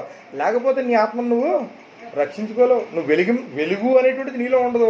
నువ్వు వెలిగింపబడే స్థితి కూడా నీకు. ఒక ల్యాంప్ ఉంది, కిరసనాలు అయిపోయింది, ఒత్తు కూడా ఏమైపోయింది, మాడిపోయింది. దాన్ని వెలిగింతామంటే అగ్గిపెట్టి వెలిగించేస్తాం, వెలుగుతుంది ఏంటిది? అందులోకి ఏం కావాలి? కిరసనాలు కావాలి, అందులో మంచి ఒత్తి పెట్టాలి. అప్పుడు మాత్రమే ఆ ఒత్తు కూడా ఆరిపోకుండా ఉండాలంటే చుట్టూ ఏముండాలి? గాజు ఉంటుంది కదా, ఏమంటుంది నా బుడ్డి, అది ఉండాలి. అన్నీ అవసరమే దానికి. అలాగే నీ జీవితంలో దేవుని వాక్యం అన్ని కోణాలలోంచి వాక్యం నువ్వేం చేయాలి? వినాలి. నువ్వు అన్ని రుచులు నువ్వు తెలుసుకోవాలి. అప్పుడే నువ్వు వెలిగింపబడతావు. యోధా ఇస్కరియోతు వెలిగింపబడ్డాడు. అన్ని కోణాలు చూసేసాడు యేసు ప్రభు వారిని, వెలిగింపబడ్డాడు. కానీ చివరికి వచ్చేసరికి ధనానికి పడిపోయాడు. ధనదాహానికి, మంచి వస్త్రాలకి, దానికి దీనికి పడిపోయి ఏం చేశాడు? యేసుక్రీస్తు వారిని చక్కగా ముద్దు పెట్టి అప్పగింపేశాడు. ఈరోజు సేవకులు అందరూ అలాగే ఉన్నారు. యేసుక్రీస్తు వారు అసలు నువ్వు కట్టిన చర్చిలోకి రావాలంటేనే యేసుక్రీస్తు వారికి బాధ వేస్తుంది. నేను రాలేను అబ్బాయి, నా ఉద్దేశం లేకుండా నువ్వు కట్టేసావు కదా, నేను ఎలా వస్తాను?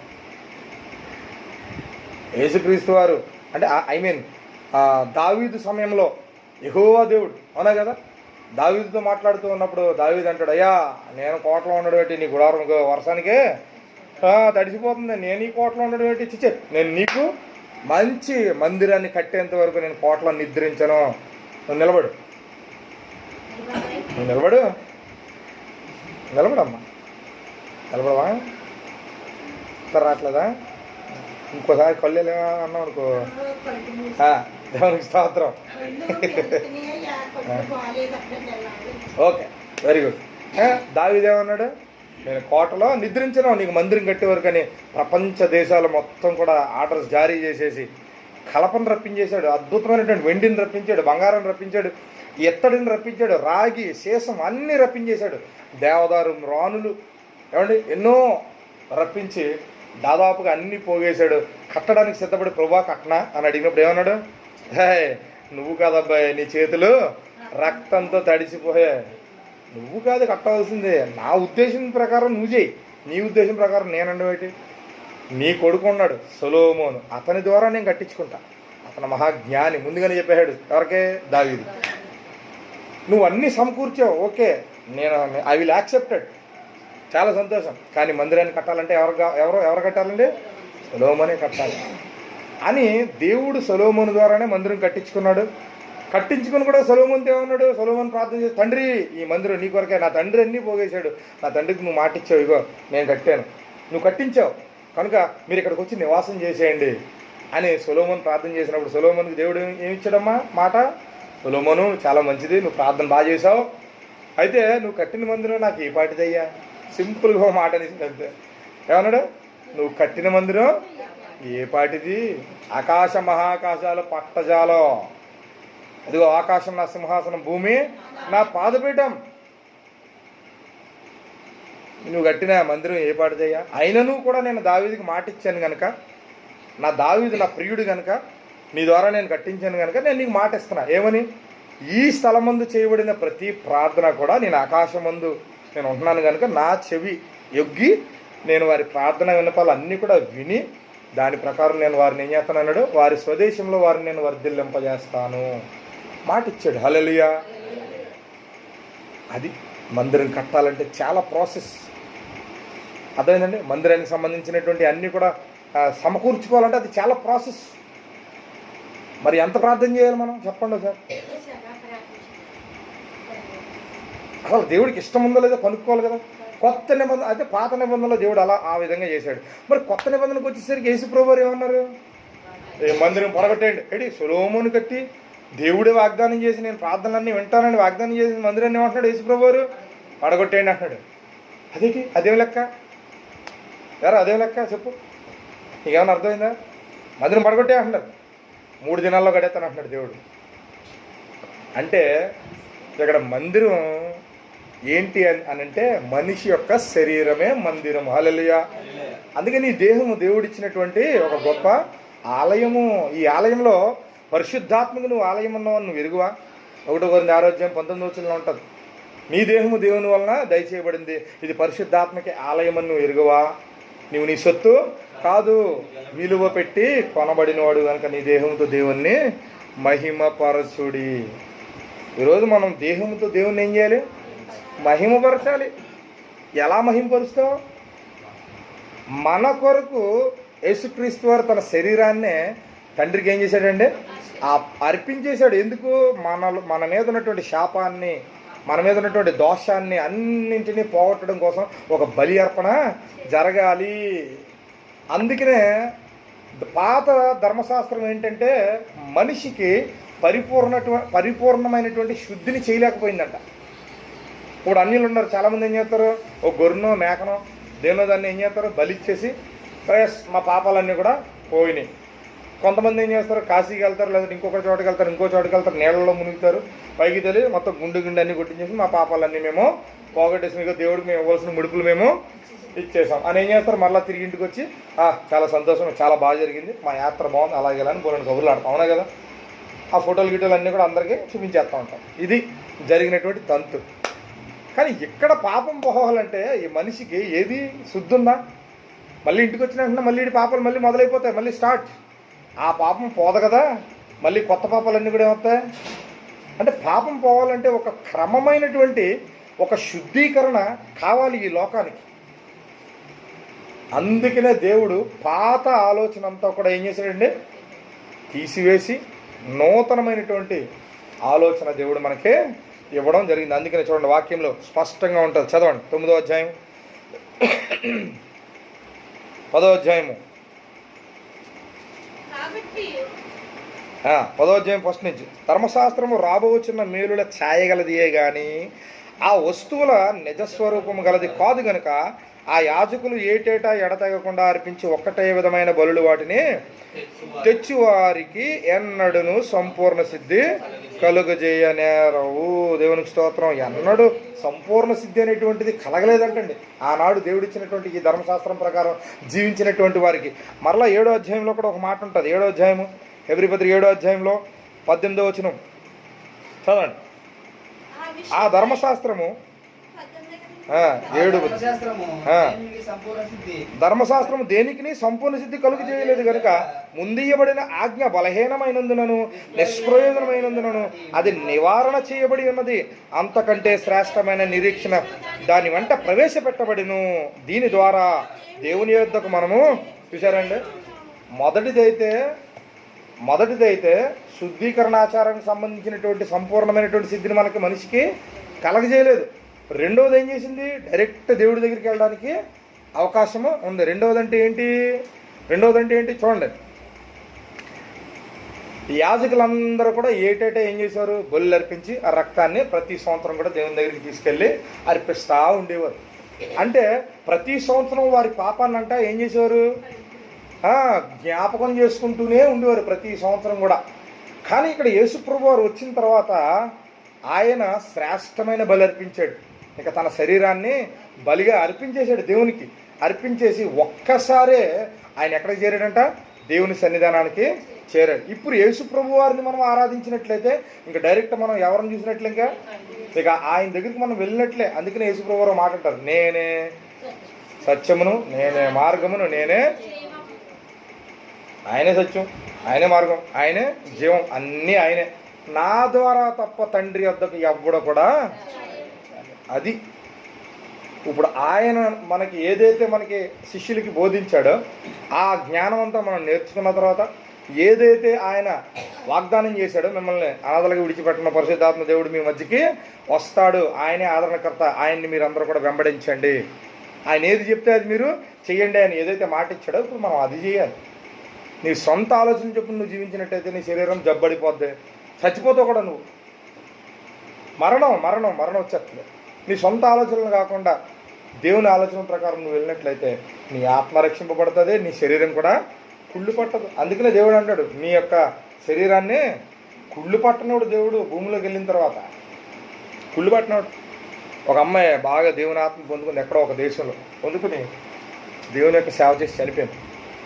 చనిపోతే ఆమె సమాధి పెట్టిలో పెట్టేసిన తర్వాత ఆమెని కప్పెట్టేశారు. దాదాపు ఒక 20 సంవత్సరాల తర్వాత తీస్తే ఆమె శరీరం కుళ్ళిపోలేదు, అలాగే ఉంది, గట్టిగా అయిపోయింది. ఒక చెక్క ఉంటుంది కదా, చెక్క మాదిరి అయిపోయింది, అంతే, కుళ్ళిపోలేదు, అలాగే ఉంది అలా. ఎస్, అంటే ఆమె జీవం కలిగిన, అంటే చూడండి, ఇది మన బైబిల్లోనే ఒక సాదృశ్యం. ఎలీషా చనిపోయిన తర్వాత ఆయన ఎముకల్లో ఏముందంట, జీవం ఉంది. ఎముకలు తగిలి ఇంకొకటి లెగిసిపోయాడు. పరిశుద్ధాత్మ కలిగి చనిపోయిన ప్రతి వ్యక్తిలోని జీవం ఉంటుంది, ఆ జీవం ఎక్కడికి పోదు. ఈరోజు సమయలు గారు ఉన్నారు, ఆయన పరిశుద్ధాత్మ కలిగి చనిపోయాడు, ఓకే. సో ఆయన దేవుని చిత్తం అది. ఆయన శరీరం ఏంటి, పరిశుద్ధమైన శరీరం, పాపం లేని శరీరం. యేసుక్రీస్తు వారు ఇప్పుడు త్వరగా వస్తున్నాడు కనుక ఆయన ఎప్పుడైతే బోరం మోగిందో సమాధులన్నీ సర్రం లేపుతాయి. సమాధులన్నీ ఉన్నాయి కదా, అవన్నీ కూడా మూతలన్నీ పగిలిపోయి ఎవరైతే దేవుని యందు విశ్వాసం కలిగి, ఎవరైతే పరిశుద్ధాత్మ వెలిగింపబడిన స్థితిలో ఉంటారో వాళ్ళందరూ కూడా మరలా మట్టి అయిపోయిన వాళ్ళందరూ కూడా ఏమైపోతారు, శరీరాలు వచ్చేస్తాయి. వచ్చినట్టునే వాళ్ళ ఆత్మ ఏమైపోద్ది, వచ్చి అందులో కూర్చున్నప్పుడు మహిమా శరీరంగా మార్చడం జరుగుతుంది, వెంటనే వెళ్ళిపోవడం. ఇది అన్నీ కూడా ఎంతసేపులో జరుగుతాయి తెలుసా, రెప్ప పొగటి. ఇవన్నీ కూడా ఏంటమ్మా రెప్పపాటున జరుగుతాయి. ఇవన్నీ కూడా రెప్పపాటున తూర్పున ఏదైతే ఒక మెరుపు వస్తుందో అది పడమరకి ఎంతసేపు అయితే వెళ్తుందో అంతసేపులో అన్నీ జరిగిపోతాయి. ఏం తెలియదు, పరిస్థితులు ఎత్తబడిపోతారు. ఇంక భూమి మీద ఇంకా సువార్త ఉండదు, మాదిరికరం ఉండదు. ఇంకెవడ ఇష్టం వచ్చింటాడు ఇంక అంతే. సాతన ఆకాశ దురాత్మక సమూహం భూమి మీద దిగిపోద్ది. కింద ఉన్న పాతాళం నుంచి ఆడు చైన్లు గీన్లు అన్నీ కూడా ఊడిపోతాయి. ఆడు పైకి వచ్చేస్తాడు. పాతాళంలో బంధింపబడినటువంటి బిలమలో బంధింపబడి సాతన కూడా పైకి వచ్చేస్తాడు. అంతే, వాడు ఆజ్ఞిస్తూ ఉంటాడు.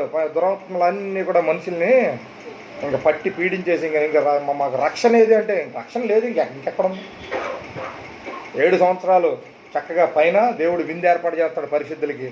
ఇంక సమాధుల్లో ఉన్నటువంటి పరిస్థితులందరూ కూడా వెళ్ళిపోయారు. ఇంకెవరో కూడా సువార్త లేదు. ఇంకా కిందంతా కూడా భయంకరమైనటువంటి ప్రళయం భయంకరమైనటువంటి పరిస్థితి 7 సంవత్సరాలు. అందుకనే మనం బ్రతికుండగానే మన ఆత్మను మనం ఏం చేయాలండి? రక్షించుకోవాలి. మన శరీరాలను మనము రక్షించుకోవాలి. ఈరోజు నీ జ్ఞానంతో నువ్వు ఉన్నట్లయితే నీ జ్ఞానం ఎందుకు కూడా పని చేయ. దేవునికి స్తోత్రం. అందుకనే చూడు, ఈ 10వ అధ్యాయంలోనే మరలా చదవండి. 10వ అధ్యాయంలోనే 5వ వచనం. కాబట్టి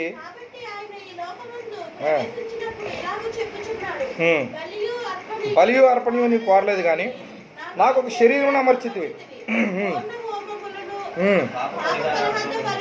నీకు ఇష్టమైనవి కావు. చుట్టలో నన్ను గూర్చి వ్రాయబడిన ప్రకారము దేవా నీ చిత్తము నెరవేర్చుటకు ఇదిగో నేను వచ్చి ఉన్నానంటిని. బలులు, అర్పణలు, హోమములు, పాప పరిహారార్థ బలులను నీవు కోరలేదు కానీ ఇష్టమైనవి కావు.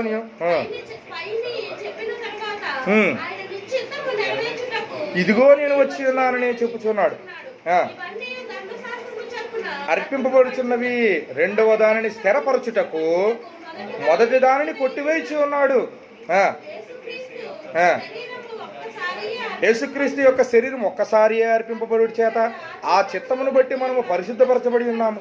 మరియు ప్రతి యాజకుడు దినదినము సేవ చేయొచ్చు పాపములను ఎన్నటికీ తీసివేయాలని ఆ బలులనే మాటి మాటికే అర్పించుచూ ఉండును. ఈయనైతే పాపముల నిమిత్తమే సదాకాలము నిలిచి ఒక్క బలిని అర్పించి అప్పటి నుండి తన శత్రువులు తన పాదములకు పాదపీఠముగా చేయబడి వరకు కనిపెట్టుచు దేవుని కుడి పరుచున్న ఆసీనుడు ఆయన ఒక్క అర్పణ చేత ఈయన పరిశుద్ధపరచబడి వారిని సదాకాలమునకు సంపూర్ణులుగా అర్థమైంది నీకు? అప్పటి సేవకులైతే మాటి మాటికి కూడా బలు అర్పించేవారు. కానీ యేసుక్రీస్తు వారైతే ఒక్కసారి అర్పించాడు, ఒక్కసారే వెళ్ళిపోయాడు అంతే. అది సదాకాలం మనందరికీ. అంటే మొదటి ఆజ్ఞ అంత నిష్ప్రయోజనంగా ఉంది, అంత సంపూర్ణ సిద్ధి కలగజేయలేదు ధర్మశాస్త్రం. కానీ నెక్స్ట్ వచ్చింది సంపూర్ణ సిద్ధి కలగజేస్తుంది. అంటే మీకు స్పష్టంగా చెప్పాలంటే అబ్రహాముకి దేవుడు స్వరాన్ని వినిపించి మాట్లాడినప్పుడు ఆ స్వరాన్ని బట్టే అబ్రహాము విశ్వాసంగా ఉన్నాడు. అప్పటికి బైబిల్ ఉందా? లేదు. ధర్మశాస్త్రం ఉందా? లేదు. అయితే విశ్వాసం ద్వారా అతను బయటకు వచ్చాడు కనుక అబ్రహాముకి దేవుడు ఒక మాట ఇచ్చాడు, నీ సంతానం ద్వారానే నా యొక్క అన్నీ కూడా నేను ఆశీర్వదిస్తాను, నీ సంతానం ద్వారా కలిగినది మాత్రమే నా బిడ్డలు అనబడతాయి అని దేవుడు అబ్రహాంకి వాగ్దానం చేశాడు. అయితే ఎప్పుడైతే అబ్రహాము ద్వారా పుట్టిన సంతానం అంటే ఇస్సాకు నుంచి యాకోబు నుంచి యోసేపు, ఇలా సంతానం ఉంది కదా ఇశ్రాయేలీలు, వీళ్ళందరూ కూడా అరణ్యంలోకి బయటకు వచ్చినప్పుడు మోషేని దేవుడు పంపించి నిలబెట్టి వాడుకునేటప్పుడు వీళ్ళ యొక్క హృదయ కాఠిన్యాన్ని బట్టి దేవుడు ఏం చేశాడు? ధర్మశాస్త్రాన్ని ఇచ్చాడు. అర్థమైంది మీకు? ఇప్పుడు విశ్వాసాన్ని బట్టి కాదు, మనుషుల మెంటాలిటీని బట్టి ధర్మశాస్త్రం ఇచ్చాడు. పాత నిబంధన అంతా అదే. వారి యొక్క విధి విధానాన్ని బట్టి ధర్మశాస్త్రం అంటే ఆదికాండము, నిర్గమాకాండము, లేవీకాండము, సంఖ్యాకాండము, తర్వాత ఇంకోటి ఏంటి ద్వితీయోపదేశకాండం. ఆదికాండానికి ఒకలాంటి స్టోరీ ఉంది. ఆదికాండంలో ఆదాము కనబడతాడు, నోవా కనబడతాడు, అబ్రహాం కనబడతాడు, ఇస్సాకు, యాకోబు, యోసేపు వరకు దాదాపు 50 అధ్యాయాల వరకు ఆదికాండం అంటే హిస్టరీ ఉంటుంది. అందులో దేవుడు మోషేకి ఏం చెప్పాడు? హిస్టరీ అంతా చెప్పాడు. అంటే మోషే ఉద్భవించే వరకు కూడా ఆదికాండం ఉంటుంది. అది దాని కథ. రెండోది ఏంటి? నిర్గమాకాండంలో ఏంటి? ఫరో దగ్గరికి మోషే వెళ్ళడము, ఫరోని దేవుడు కఠినం చేస్తే ఏ విధంగా శిక్షలో ఏ విధంగా తనని శిక్షించాడు, ఏ విధంగా ప్రజలను బయటికి తీసుకొచ్చాడు, ఏ విధంగా సముద్రం పాయలు చేశాడు, వారు ఏ విధంగా దేవుణ్ణి శోధించారు, మాంసం కావాలన్నారు, నీళ్లు కావాలన్నారు, లేకపోతే ఇంకోటి ఇవన్నీ కూడా శోధించిన తర్వాత దేవుడు వారి యొక్క హృదయాన్ని బట్టి వారిని ఏ విధంగా దేవుడు శిక్షించాడు, ఇవన్నీ కూడా నిర్గమకాండంలో ఉంటాయి. కొన్ని సిచ్యువేషన్స్ ఏ విధంగా జరిగినాయి. లేవికాండంలో అంటే ఏంటి అంటే దేవుడు తన యొక్క గోత్రాలు, ఈ 11 గోత్రాల నుంచి దేవునికి ఒక ఆరాధించడానికి ఒక మనుషులు కావాలి. దేవుణ్ణి ఆరాధించడానికి ఒక గోత్రం కావాలి. ఆ గోత్రం ఎవరు? యాజక ధర్మం జరిగించడం కోసం లేవి గోత్రాన్ని ఎంచుకున్నాడు. అంటే మోషే లేవి గోత్రం నుంచి వచ్చాడు కాబట్టి ఆ గోత్రాన్ని ఎంచుకుని అబ్బాయి ఈ యొక్క 11 మందిలో లేవి గోత్రమే యాజకత్వం చేయాలి, కనమోళ్ళందరూ కూడా ఏం చేయాలి, ఈ విధంగా ఆరాధన చేయాలి అని లేవి గోత్రాన్ని ఏర్పాటు చేసినాడు. కనుక లేవి యొక్క గ్రంథం ఏర్పాటైంది. లేవి గ్రంథం అందులో అన్నీ ఉంటాయి. ఎవడెవడ ఏం పని చేయాలి, ఎలాంటి పని, చట్టం అనమాట. లేవి గ్రంథం అంతా కూడా ఏంటి? చట్టం, శాసనాలు, దేవుడిచ్చినటువంటి శాసనాలు. ఇక మూడోది ఏంటి? సంఖ్యాకాండంలో ఏంటి? దేవుడు ఏదైతే కార్యాలు వీళ్ళు ఏదైతే శనిగారో, ఏదైతే రీతిగా దేవుణ్ణి కావాలని కోరుకున్నారో, దేవుడు ఏదైతే రీతిగా కోపపడ్డాడో, ఎంతమంది చచ్చిపోయారో ఏంటో, తర్వాత ఎవరెవరికి ఎంత కొలిచి ఇవ్వాలి, ఎంతంత భూమిని మరి అందరికీ ఇవ్వాలి అని ఇవన్నీ ఉంటాయి. సంఖ్యాకాండము, సంఖ్య ఎంతమంది ఇశ్రాయేలీలు ఎంతమంది ఉన్నారు. ఇశ్రాయేలీలు అంటే 11 గోత్రాలు. ఈ గోత్రం ఎంతమంది, ఈ గోత్రం ఎంతమంది, ఈ గోత్రం ఎంతమంది, పుట్టుపూర్వతరాలు అన్నీ సంఖ్యాకాండంలో ఉంటాయి. ఇక ద్వితీయోపదేశకాండంలోకి వెళ్ళినట్లయితే మోషే సంఖ్యాకాండం వరకే ఉంటాడు. సంఖ్యాకాండం నుంచి మోషే ఉండడు. ఎవరికి అప్పగిస్తాడు? యెహోషువకు అప్పగిస్తాడు. ఆ మొదటి తరం ఒకటే ఉంటుంది, కనమ తరం అంతా కూడా నాశనం అయిపోతారు. అందుకని నమ్మకస్తుడు ఎవడరా అంటే యెహోషువ తప్ప ఇంకెవరు కూడా ఉండడు. అందుకని మోషే దూరం నుంచి చూస్తాడు కానాను ప్రాంతాన్ని. దేవుడు ఏదైతే వాగ్దానం చేసినటువంటి వాగ్దాన ప్రాంతం కనబడిందో ఆ యొర్దాను దగ్గరికి వెళ్ళి అక్కడే ఆగుతారు. అప్పుడు మోషేని దేవుడు అంటాడు, మోషే నువ్వు అక్కడికి వెళ్ళడానికి లేదు, అందరూ వెళ్ళొచ్చు కానీ నువ్వు మాత్రం వెళ్ళావు, ఎందుకంటే నువ్వు కాని మాట. మోషేకి కూడా దేవుడు ఏం చేశాడండి? శిక్ష, పనిష్మెంట్. అంత గొప్ప సేవ చేసిన మోషేని కూడా దేవుడు ఏం చేశాడు? పనిష్మెంట్ చేసి ఏం చేశాడు? ఆ కొండ మీద మోషేని చనిపోయేలా చేశాడు. ప్రాణం విడిచిపెట్టేసి బాధ్యతలన్నీ యెహోషువకు అప్పగించేశాడు. అక్కడ దాకా ద్వితీయోపదేశకాండం. అంటే మోషే మరలా ఏం చేశాడు? ఆ అప్పగించేటప్పుడు దేవుని యొక్క ప్రతి విధమైనటువంటి ఆలోచన అంతా కూడా యెహోషువకు చెప్పడమే జరిగింది. అంటే రెండోసారి దేవుని యొక్క చట్టాలు కానీ, శాసనాలు కానీ, నియమాలు కానీ అన్నీ కూడా బోధించాడు. దాన్నే ద్వితీయోపదేశకాండం అంటారు. ప్రజలందరికీ కూడా రెండోసారి మోషే చెప్పడం జరిగింది. ఎందుకు? మొదటి విన్నటువంటి వారు చనిపోయారు, ఆ తరాలన్నీ లేవు. వారికి పుట్టిన తరం అంటే 4వ తరానికి మరలా చెప్పవలసి వచ్చింది. మొదటి తరం వాళ్ళు కరెక్ట్గా చెప్పుంటే ఈ 3 తరాలు బాగుపడాయి. మరి ఆ తరం సరిగా మరి దేవుడి మాట వినలేదు కదా. అందరూ అరణ్యంలోనే తిరిగారు 40 సంవత్సరాలు. ఈ లోపల మరి అందరికీ పిల్లోడు పుట్టేశాడు. అందువల్ల ఉన్న తరానికి దేవుని ఆజ్ఞలు తెలియదు కనుక మరలా మోషే ఆజ్ఞలన్నీ కూడా మరలా చెప్పడం జరిగింది. మరలా యెహోషువ కూడా మరలా వాళ్ళకే చెప్పడం జరిగింది. అది ద్వితీయోపదేశకాండం. ఇలా 5 కాండాలు ఉంటాయి. అది ధర్మశాస్త్రం. ఈ ధర్మశాస్త్రం ఎందుకు పెట్టాడు? వాళ్ళ హృదయ కాఠిన్యాన్ని బట్టి ధర్మశాస్త్రం దేవుడు ఇవ్వగలిగాడు. కానీ అసలైన ధర్మశాస్త్రం ఏంటి? విశ్వాసము ద్వారా ప్రతి ఒక్కడు నా దగ్గరికి రావాలి. ఆ ధర్మశాస్త్రాన్ని ఈ ఇచ్చిన ధర్మశాస్త్రం సరిగ్గా మనుషులందరూ కూడా నిర్వర్తించలేకపోయారు కనుక ఈ ధర్మశాస్త్రాన్ని నిర్వర్తించాలంటే సరైనటువంటి ఒక వ్యక్తి కావాలి అని దేవుడు ఆలోచన చేసుకుని ఇంక నేనే వెళ్తా అని ఆయన ఆత్మగా ఉన్న ఆయన తనకు తానుగా శరీరాన్ని ఏర్పాటు చేసుకుని ఇదిగో పుస్తకపు చుట్టలో, గ్రంథపు చుట్టలో, అంటే ఆయన దగ్గర అప్పటికే ఏముంది? దేవుని దగ్గర ఏముందండి? గ్రంథం. దేవుని దగ్గర ఒక గొప్ప జీవగ్రంథం ఉంది. ఆ జీవగ్రంథంలో ఆయన రాసుకున్నాడు. ఆ రాసుకున్న విధానాన్ని బట్టి ఆయన ఏం చేశాడండి? ఆయనే ఒక శరీరాన్ని అమర్చుకుని ఏం చేశాడు? ఈ లోకానికి వచ్చి ధర్మశాస్త్రం అంతా నిర్వర్తించేశాడు. ఎలా జీవించాలో మాదిరికరంగా జీవించి నిర్వర్తించి తనకు తానుగా బలైపోయి తిరిగి మరలా లేచాడు. అది నూతన నిబంధన. హల్లెలూయా! అది నూతన నిబంధన. తిరిగి లేవడం ఏంటి? నూతన నిబంధన. అప్పుడు దాకా ధర్మశాస్త్రం ఒక మనిషికి తప్పు చేస్తే శిక్ష ఇచ్చేది. ఒక మనిషికి తప్పు చేస్తే శిక్ష అంతే, ఆడు సావాల్సిందే, ఆడికి మళ్ళీ ఇంకా లేదు ఇంకా. కానీ యేసయ్య ఏం చేశాడండి? ఒక నూతనమైనటువంటి ఆయన ఆ ఆలోచన, దేవుడికి ఒక గొప్ప ఆలోచన. భూమి మీద మెస్సయ్య, లోక రక్షకుడు, అభిషిక్తుడు, ఆ లోకరక్షకుడు రావాలి, లోకాన్ని రక్షించాలంటే ఈ ధర్మశాస్త్రం అంతా నిర్వర్తించి ఆయన చనిపోయి 3వ దినాన్న తిరిగి లేవాలి. ఆ లేచిన తర్వాత ప్రతి మనిషికి కనబడ్డాడు, శిష్యులందరికీ చెప్పాడు, అబ్బాయి నేను లేచాను, ఇదిగో ఇదే పునరుద్ధానం, ఇదిగో ఇదే నూతన నిబంధన, ఇది కొత్త నిబంధన. కనుక ఈ కొత్త నిబంధనలు అందరూ కూడా ఏం చేయాలండి? నిలబడండి. పరిశుద్ధాత్మ, అప్పుడు దాకా పరిశుద్ధాత్మ కార్యాలు వాళ్ళు చూశారు. పరిశుద్ధాత్మ కార్యాలు ఆల్రెడీ మొదట్లో ఇశ్రాయేలీలు అందరూ కూడా చూశారు. సముద్రం విడిపోవడం కానీ, లేకపోతే బండలోంచి నీళ్లు రావడం కానీ, లేకపోతే ఇంకోటి కానీ అన్నీ చూశారు. కానీ గ్రహింపు లేదు వాళ్ళకి. కేవలం ధర్మశాస్త్రం ప్రకారం మాత్రమే జీవించారు. కానీ ఈ ధర్మశాస్త్రం మనిషికి ఏమి ఇవ్వలేదంట? సరైన జ్ఞానం ఇవ్వలేదు, సరైనటువంటి శుద్ధీకరణ లేదు. ఇప్పుడు శుద్ధీకరణ దేనిలో ఉంది? యేసు ప్రభువారి యొక్క బలియాగంలో ఉంది. అది అందుకనే ఆయన చక్కగా మరలా మనిషి కింద వచ్చాడు, ఆయన కానీ బలి అయ్యాడు. ఒక్కసారి మాత్రమే, అదొంది నీకు, ఒక్కసారే బలి అయ్యాడు. అది అందుకే ఇప్పుడు మరి ప్రతి సేవకుడు ఎలా ఉండాలి? అలాగే ఉండాలి.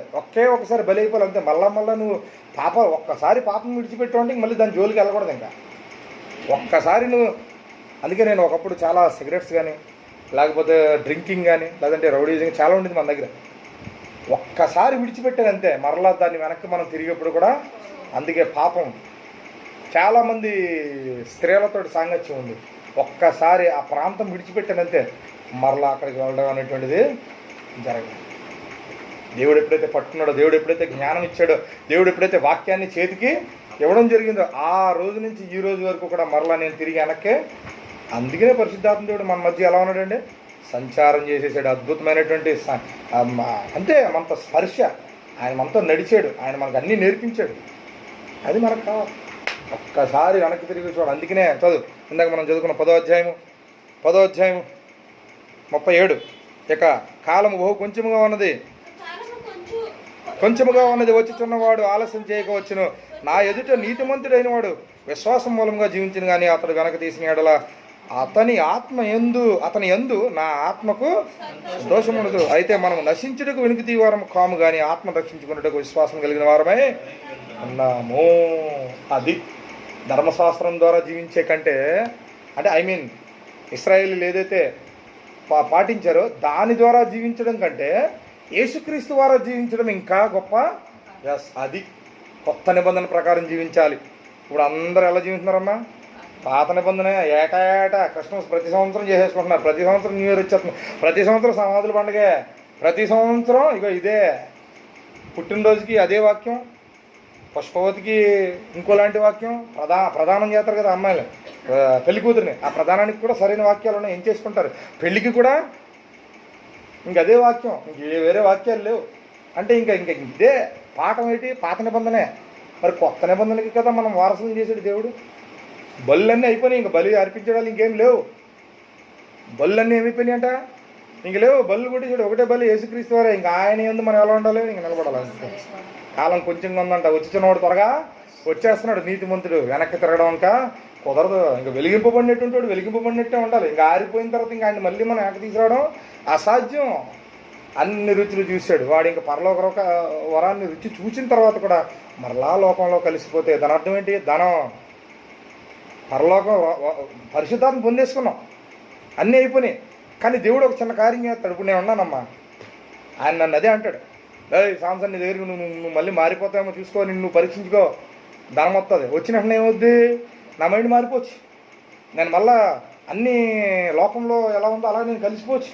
అప్పుడు మీకు ఎలా ఉంటుంది? ఇది పాస్టర్ గారు మీకు ఎలాగా బోధించారు, ఇప్పుడేంటి ఇలా మారిపోయాడు అని మీకు ఆశ్చర్యం కలిగించవచ్చు. అందుకే పౌలు ఏమంటాడు, ఎంత నేను ప్రకటించిన తర్వాత నేను భ్రష్టుడు అయిపోతాను నా శరీరాన్ని, నేను ఎంత వండర్ఫుల్ అండి బాబు. పౌలులా జీవించడం చాలా కష్టం. ఎంత ధనం వచ్చినా దాని వైపు పౌలు. ఈరోజు నా పరిచర్య ఏదండి?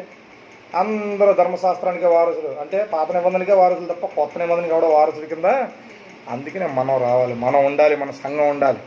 అదేందమ్మా, ఒక్కసారి బాప్తిజం తీసుకుంటే మా ఆయనండి, లేదంటే మా ఆవిడ వస్తే నేను బాప్తిజం తీసుకుంటానండి, లేదంటే మా అన్నయ్యలండి, మా అమ్మ అండి, అది నువ్వంటే నీ ఆత్మ నీ శరీరం నమస్కారం.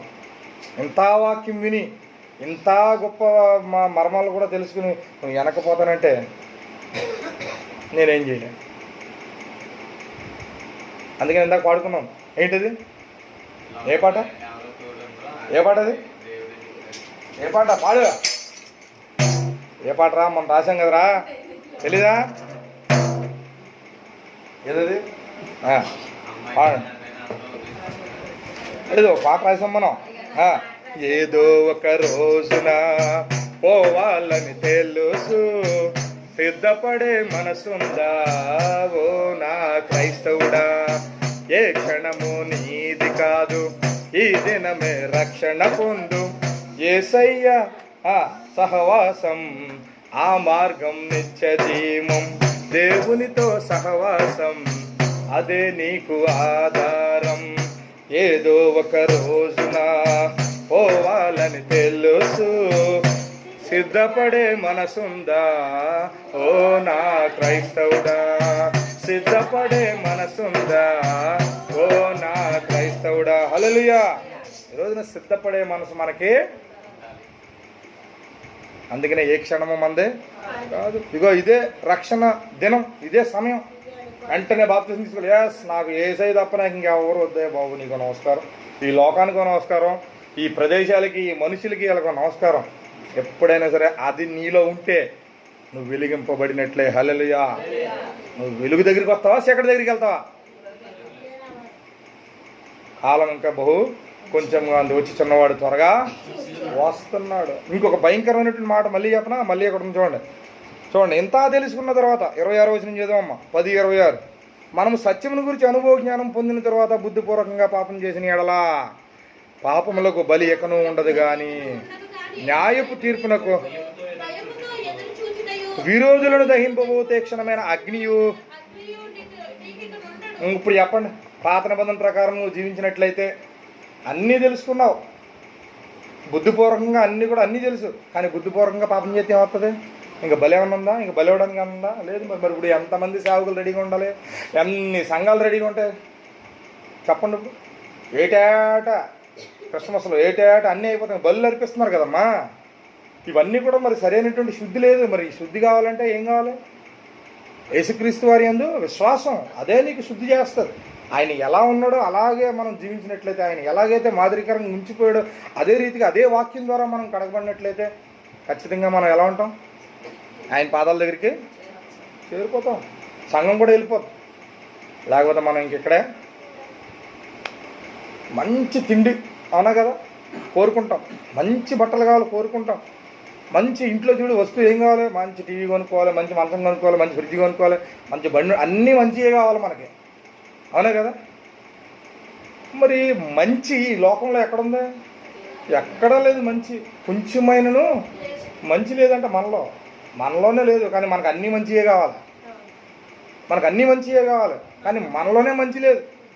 అందుకే మన నీతి ఆయనకి మురుగుగొడ్ల కనపడదు. మనుషుల్లో ఘనమైనది ఆయనకి అసహ్యం, ఆయనకి అసహ్యం. మత్తయి సువార్తలో ఉంటుంది అన్నమాట. ఈరోజున మనుషులు ఘనంగా ఎంచుకుంటున్నారు, కానీ దేవునికి ఎలా ఉంటుంది? అంటాడంతే దేవుడు, అసహ్యం. ఎప్పుడైనా సరే మనం ఆయన ఆలోచన ప్రకారం వెళ్తేనే ఆయన మనకి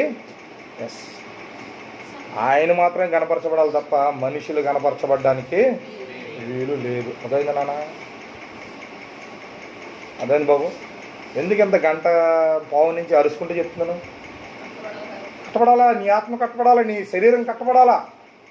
ఒకప్పుడు నేను తాగి తందనాలు ఆడుతున్నప్పుడు ఎంజాయ్, నా శరీరం అంతా కూడా ఫుల్ జోష్లో ఉండేది, ఆత్మ అంతా కూడా ఎలా ఉండేది? ఎక్కడెక్కడ సంచరిస్తూ ఉండేది, బాగుండేది అప్పుడు. అంటే అప్పుడు అలా ఉండేది ఆ మైండ్కి, ఈ మనసుకి అప్పుడు అలా తోచింది. కానీ ఇప్పుడు ఈ మనసుకి ఆ మనసు ఎలా ఉంది? మురికి గొడ్డ అలా ఉంది, అసహ్యంగా. నేనైనా ఎలా చేశాను?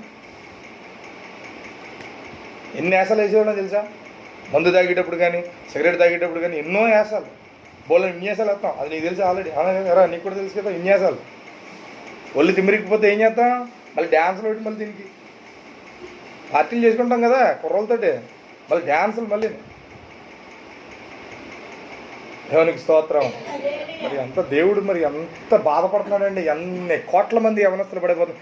స్త్రీలు కూడా గొప్పగా మందు తాగేస్తున్నారండి. యవనస్తులు, స్టూడెంట్స్, పిల్లలు, నా దగ్గర ఉన్న వీడియోలు, స్టూడెంట్స్ పిల్లలు మందు తాగేస్తున్నారు. పెద్దవాళ్ళు కూడా చక్కగా భోజనం చేస్తూ ఆడవాళ్ళు అందరూ కూడా మందు తాగుతూ బిర్యానీ తింటూ మంచినీళ్ళు తాగినట్టు మందు తాగేస్తున్నారు. తెలంగాణ మొత్తం స్త్రీలు అందరూ అలాగే ఉన్నారు భయంకరంగా. ఎక్కడ కూడా అంతే. చాలామంది మన కాకినాడ కానీ రాజమండ్రి గారు పాస్టర్లు కూడా సీక్రెట్ వైన్ తెప్పించుకుంటారు అమెరికా నుంచి. వైన్ తెలుసా మీకు? ఎస్, నిజం. వైన్ తెప్పించుకుని జాగ్రత్తగా దాచుకుని నైట్ టైం ఎవరు చూడరు కదా, జాగ్రత్తగా వేసుకుని సింపుల్గా తాగేసి చక్కగా భోజనం గిని చేత చిమ్మిరిక్కుతూ ఉంటుంది లోపల. ఎవరికి తెలియదు, సైలెంట్. ఎవరికి వెళ్తుంది? భార్యకి మాత్రం వెళ్తుంది, ఇంకెవరికి తెలియదు.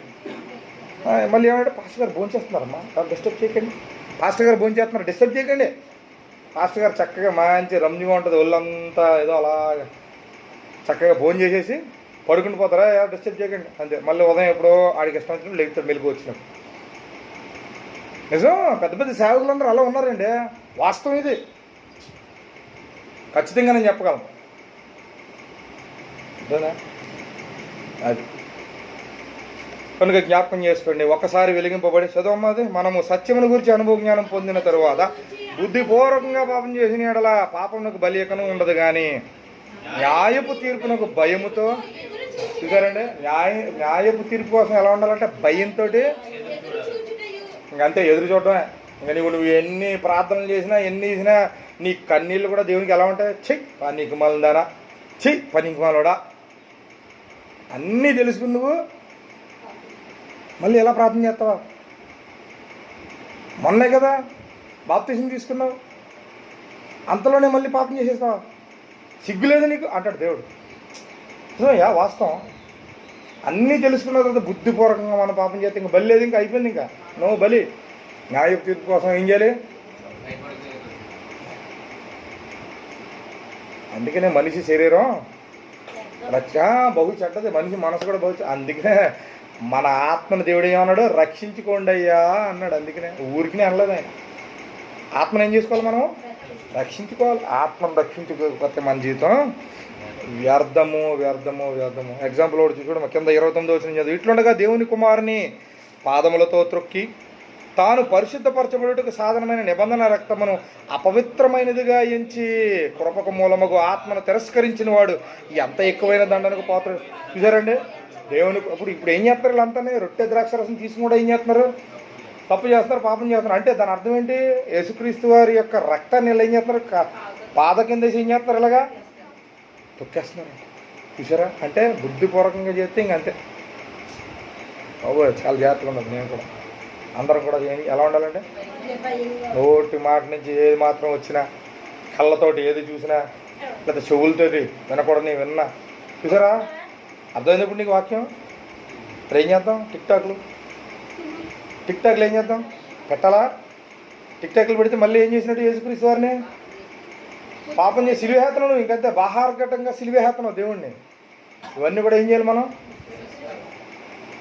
ఇంకంతే, అక్కడతో అయిపోయింది. మన ఆత్మ రక్షించుకోవాలి, మన శరీరం రక్షించుకోవాలి. దేవునికి స్తోత్రం, హల్లెలూయా.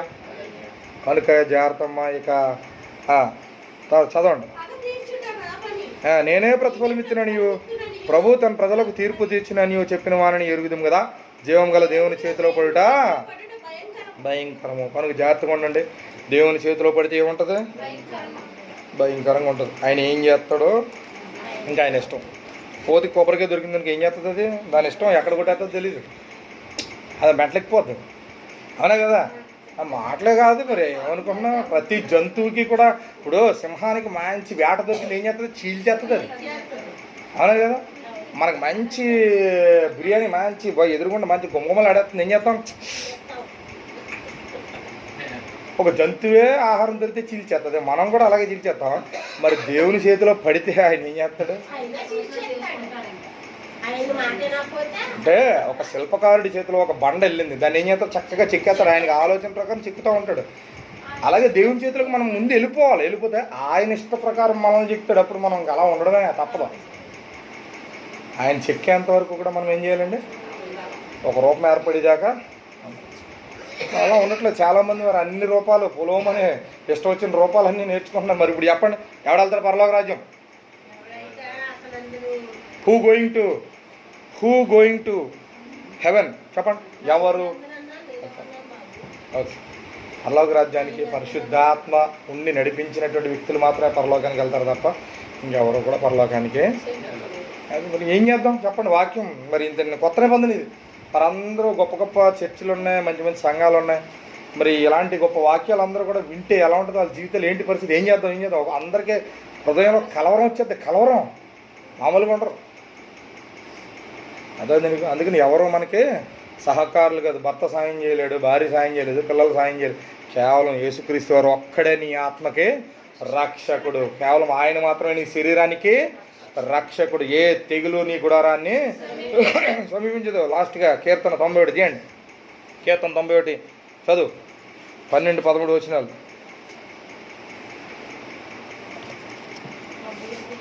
కీర్తన 91 చదవాలి. నీ పాదములు రాయి తవ్వకుండా నిన్ను తమ చేతుల మీద ఎత్తిపట్టుకుందరు.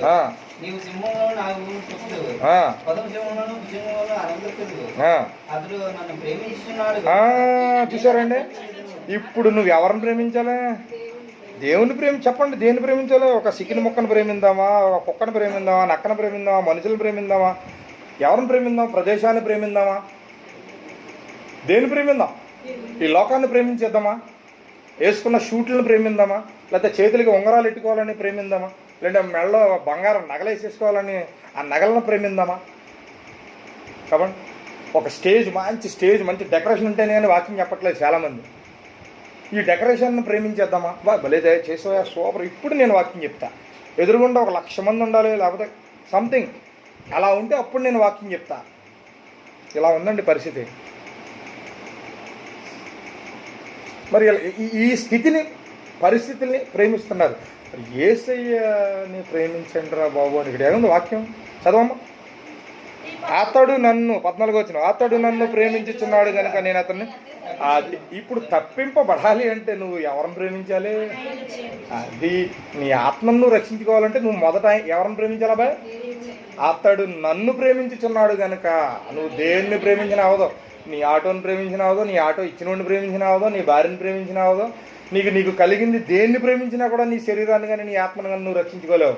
ఎవరిని ప్రేమించాలి? ఆయన్ని మాత్రమే. కొత్త నిబంధనకి వారసుడు ఆయన. సో కొత్త నిబంధనకి శ్రీకారం చుట్టిన సృష్టికర్త ఆయన్ని నువ్వు సేవిస్తేనే. అర్థమైందా నీకు? అతను ఒకటే కాదు, నీకు మీరిద్దరే కాదు, వీళ్ళందరూ నన్ను కూడా అర్థమైందా? అతడు నన్ను ప్రేమిస్తున్నాడు కనుక నేను అతన్ని. ఈరోజు నువ్వు తప్పింపబడాలి అంటే ఎవరిని? యేసయ్యని. అదే నా తర్వాత చదువు. చూసారా, ఎవరి నామాన్ని ఎరగాలి నువ్వు? లోకంలో ఏ నామము కూడా అదండి నీకు ఆశీర్వదింపబడే స్థితిలో లేదు. కానీ యేసయ్య నామం ఒక్కటే అన్ని నామాల కంటే పైనామము యేసయ్య నామం. అదండి నీకు.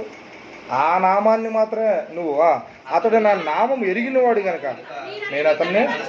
అది ఇప్పుడు యేసయ్య నామం మాత్రమే ఈ లోకంలో గణపరచబడాలి.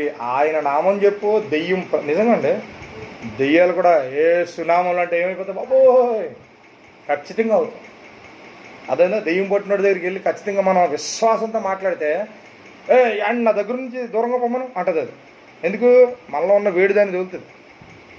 అదేందా నీకు 2 సార్లు నాకు అనుభవం దెయ్యాలు మాట్లాడడం. నాకు ఆశ్చర్యం వేసుకొచ్చింది. యూనిఫామ్ తోటే ఉన్నాను, నర్సీపట్నంలో డ్యూటీ చేస్తున్నాను. ఎప్పుడో 2013-12 టైంలో. మంచి ప్రార్థన బలం అనమాట. అంటే నేను దగ్గరికి వెళ్తే అని రానివ్వకండి అంటాను నన్ను. నేను దాని దగ్గరికి రాకూడదట.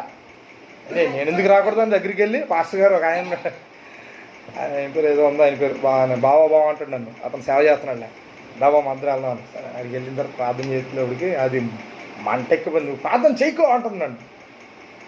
వెంటనే మరలా దాన్ని మొదటికించి ప్రార్థన చేయడం స్టార్ట్ చేస్తే బాబో చచ్చిపోతాం దళీలు పడిపోయింది. అలాగే అనుభవాలు నేర్చుకోవాలి.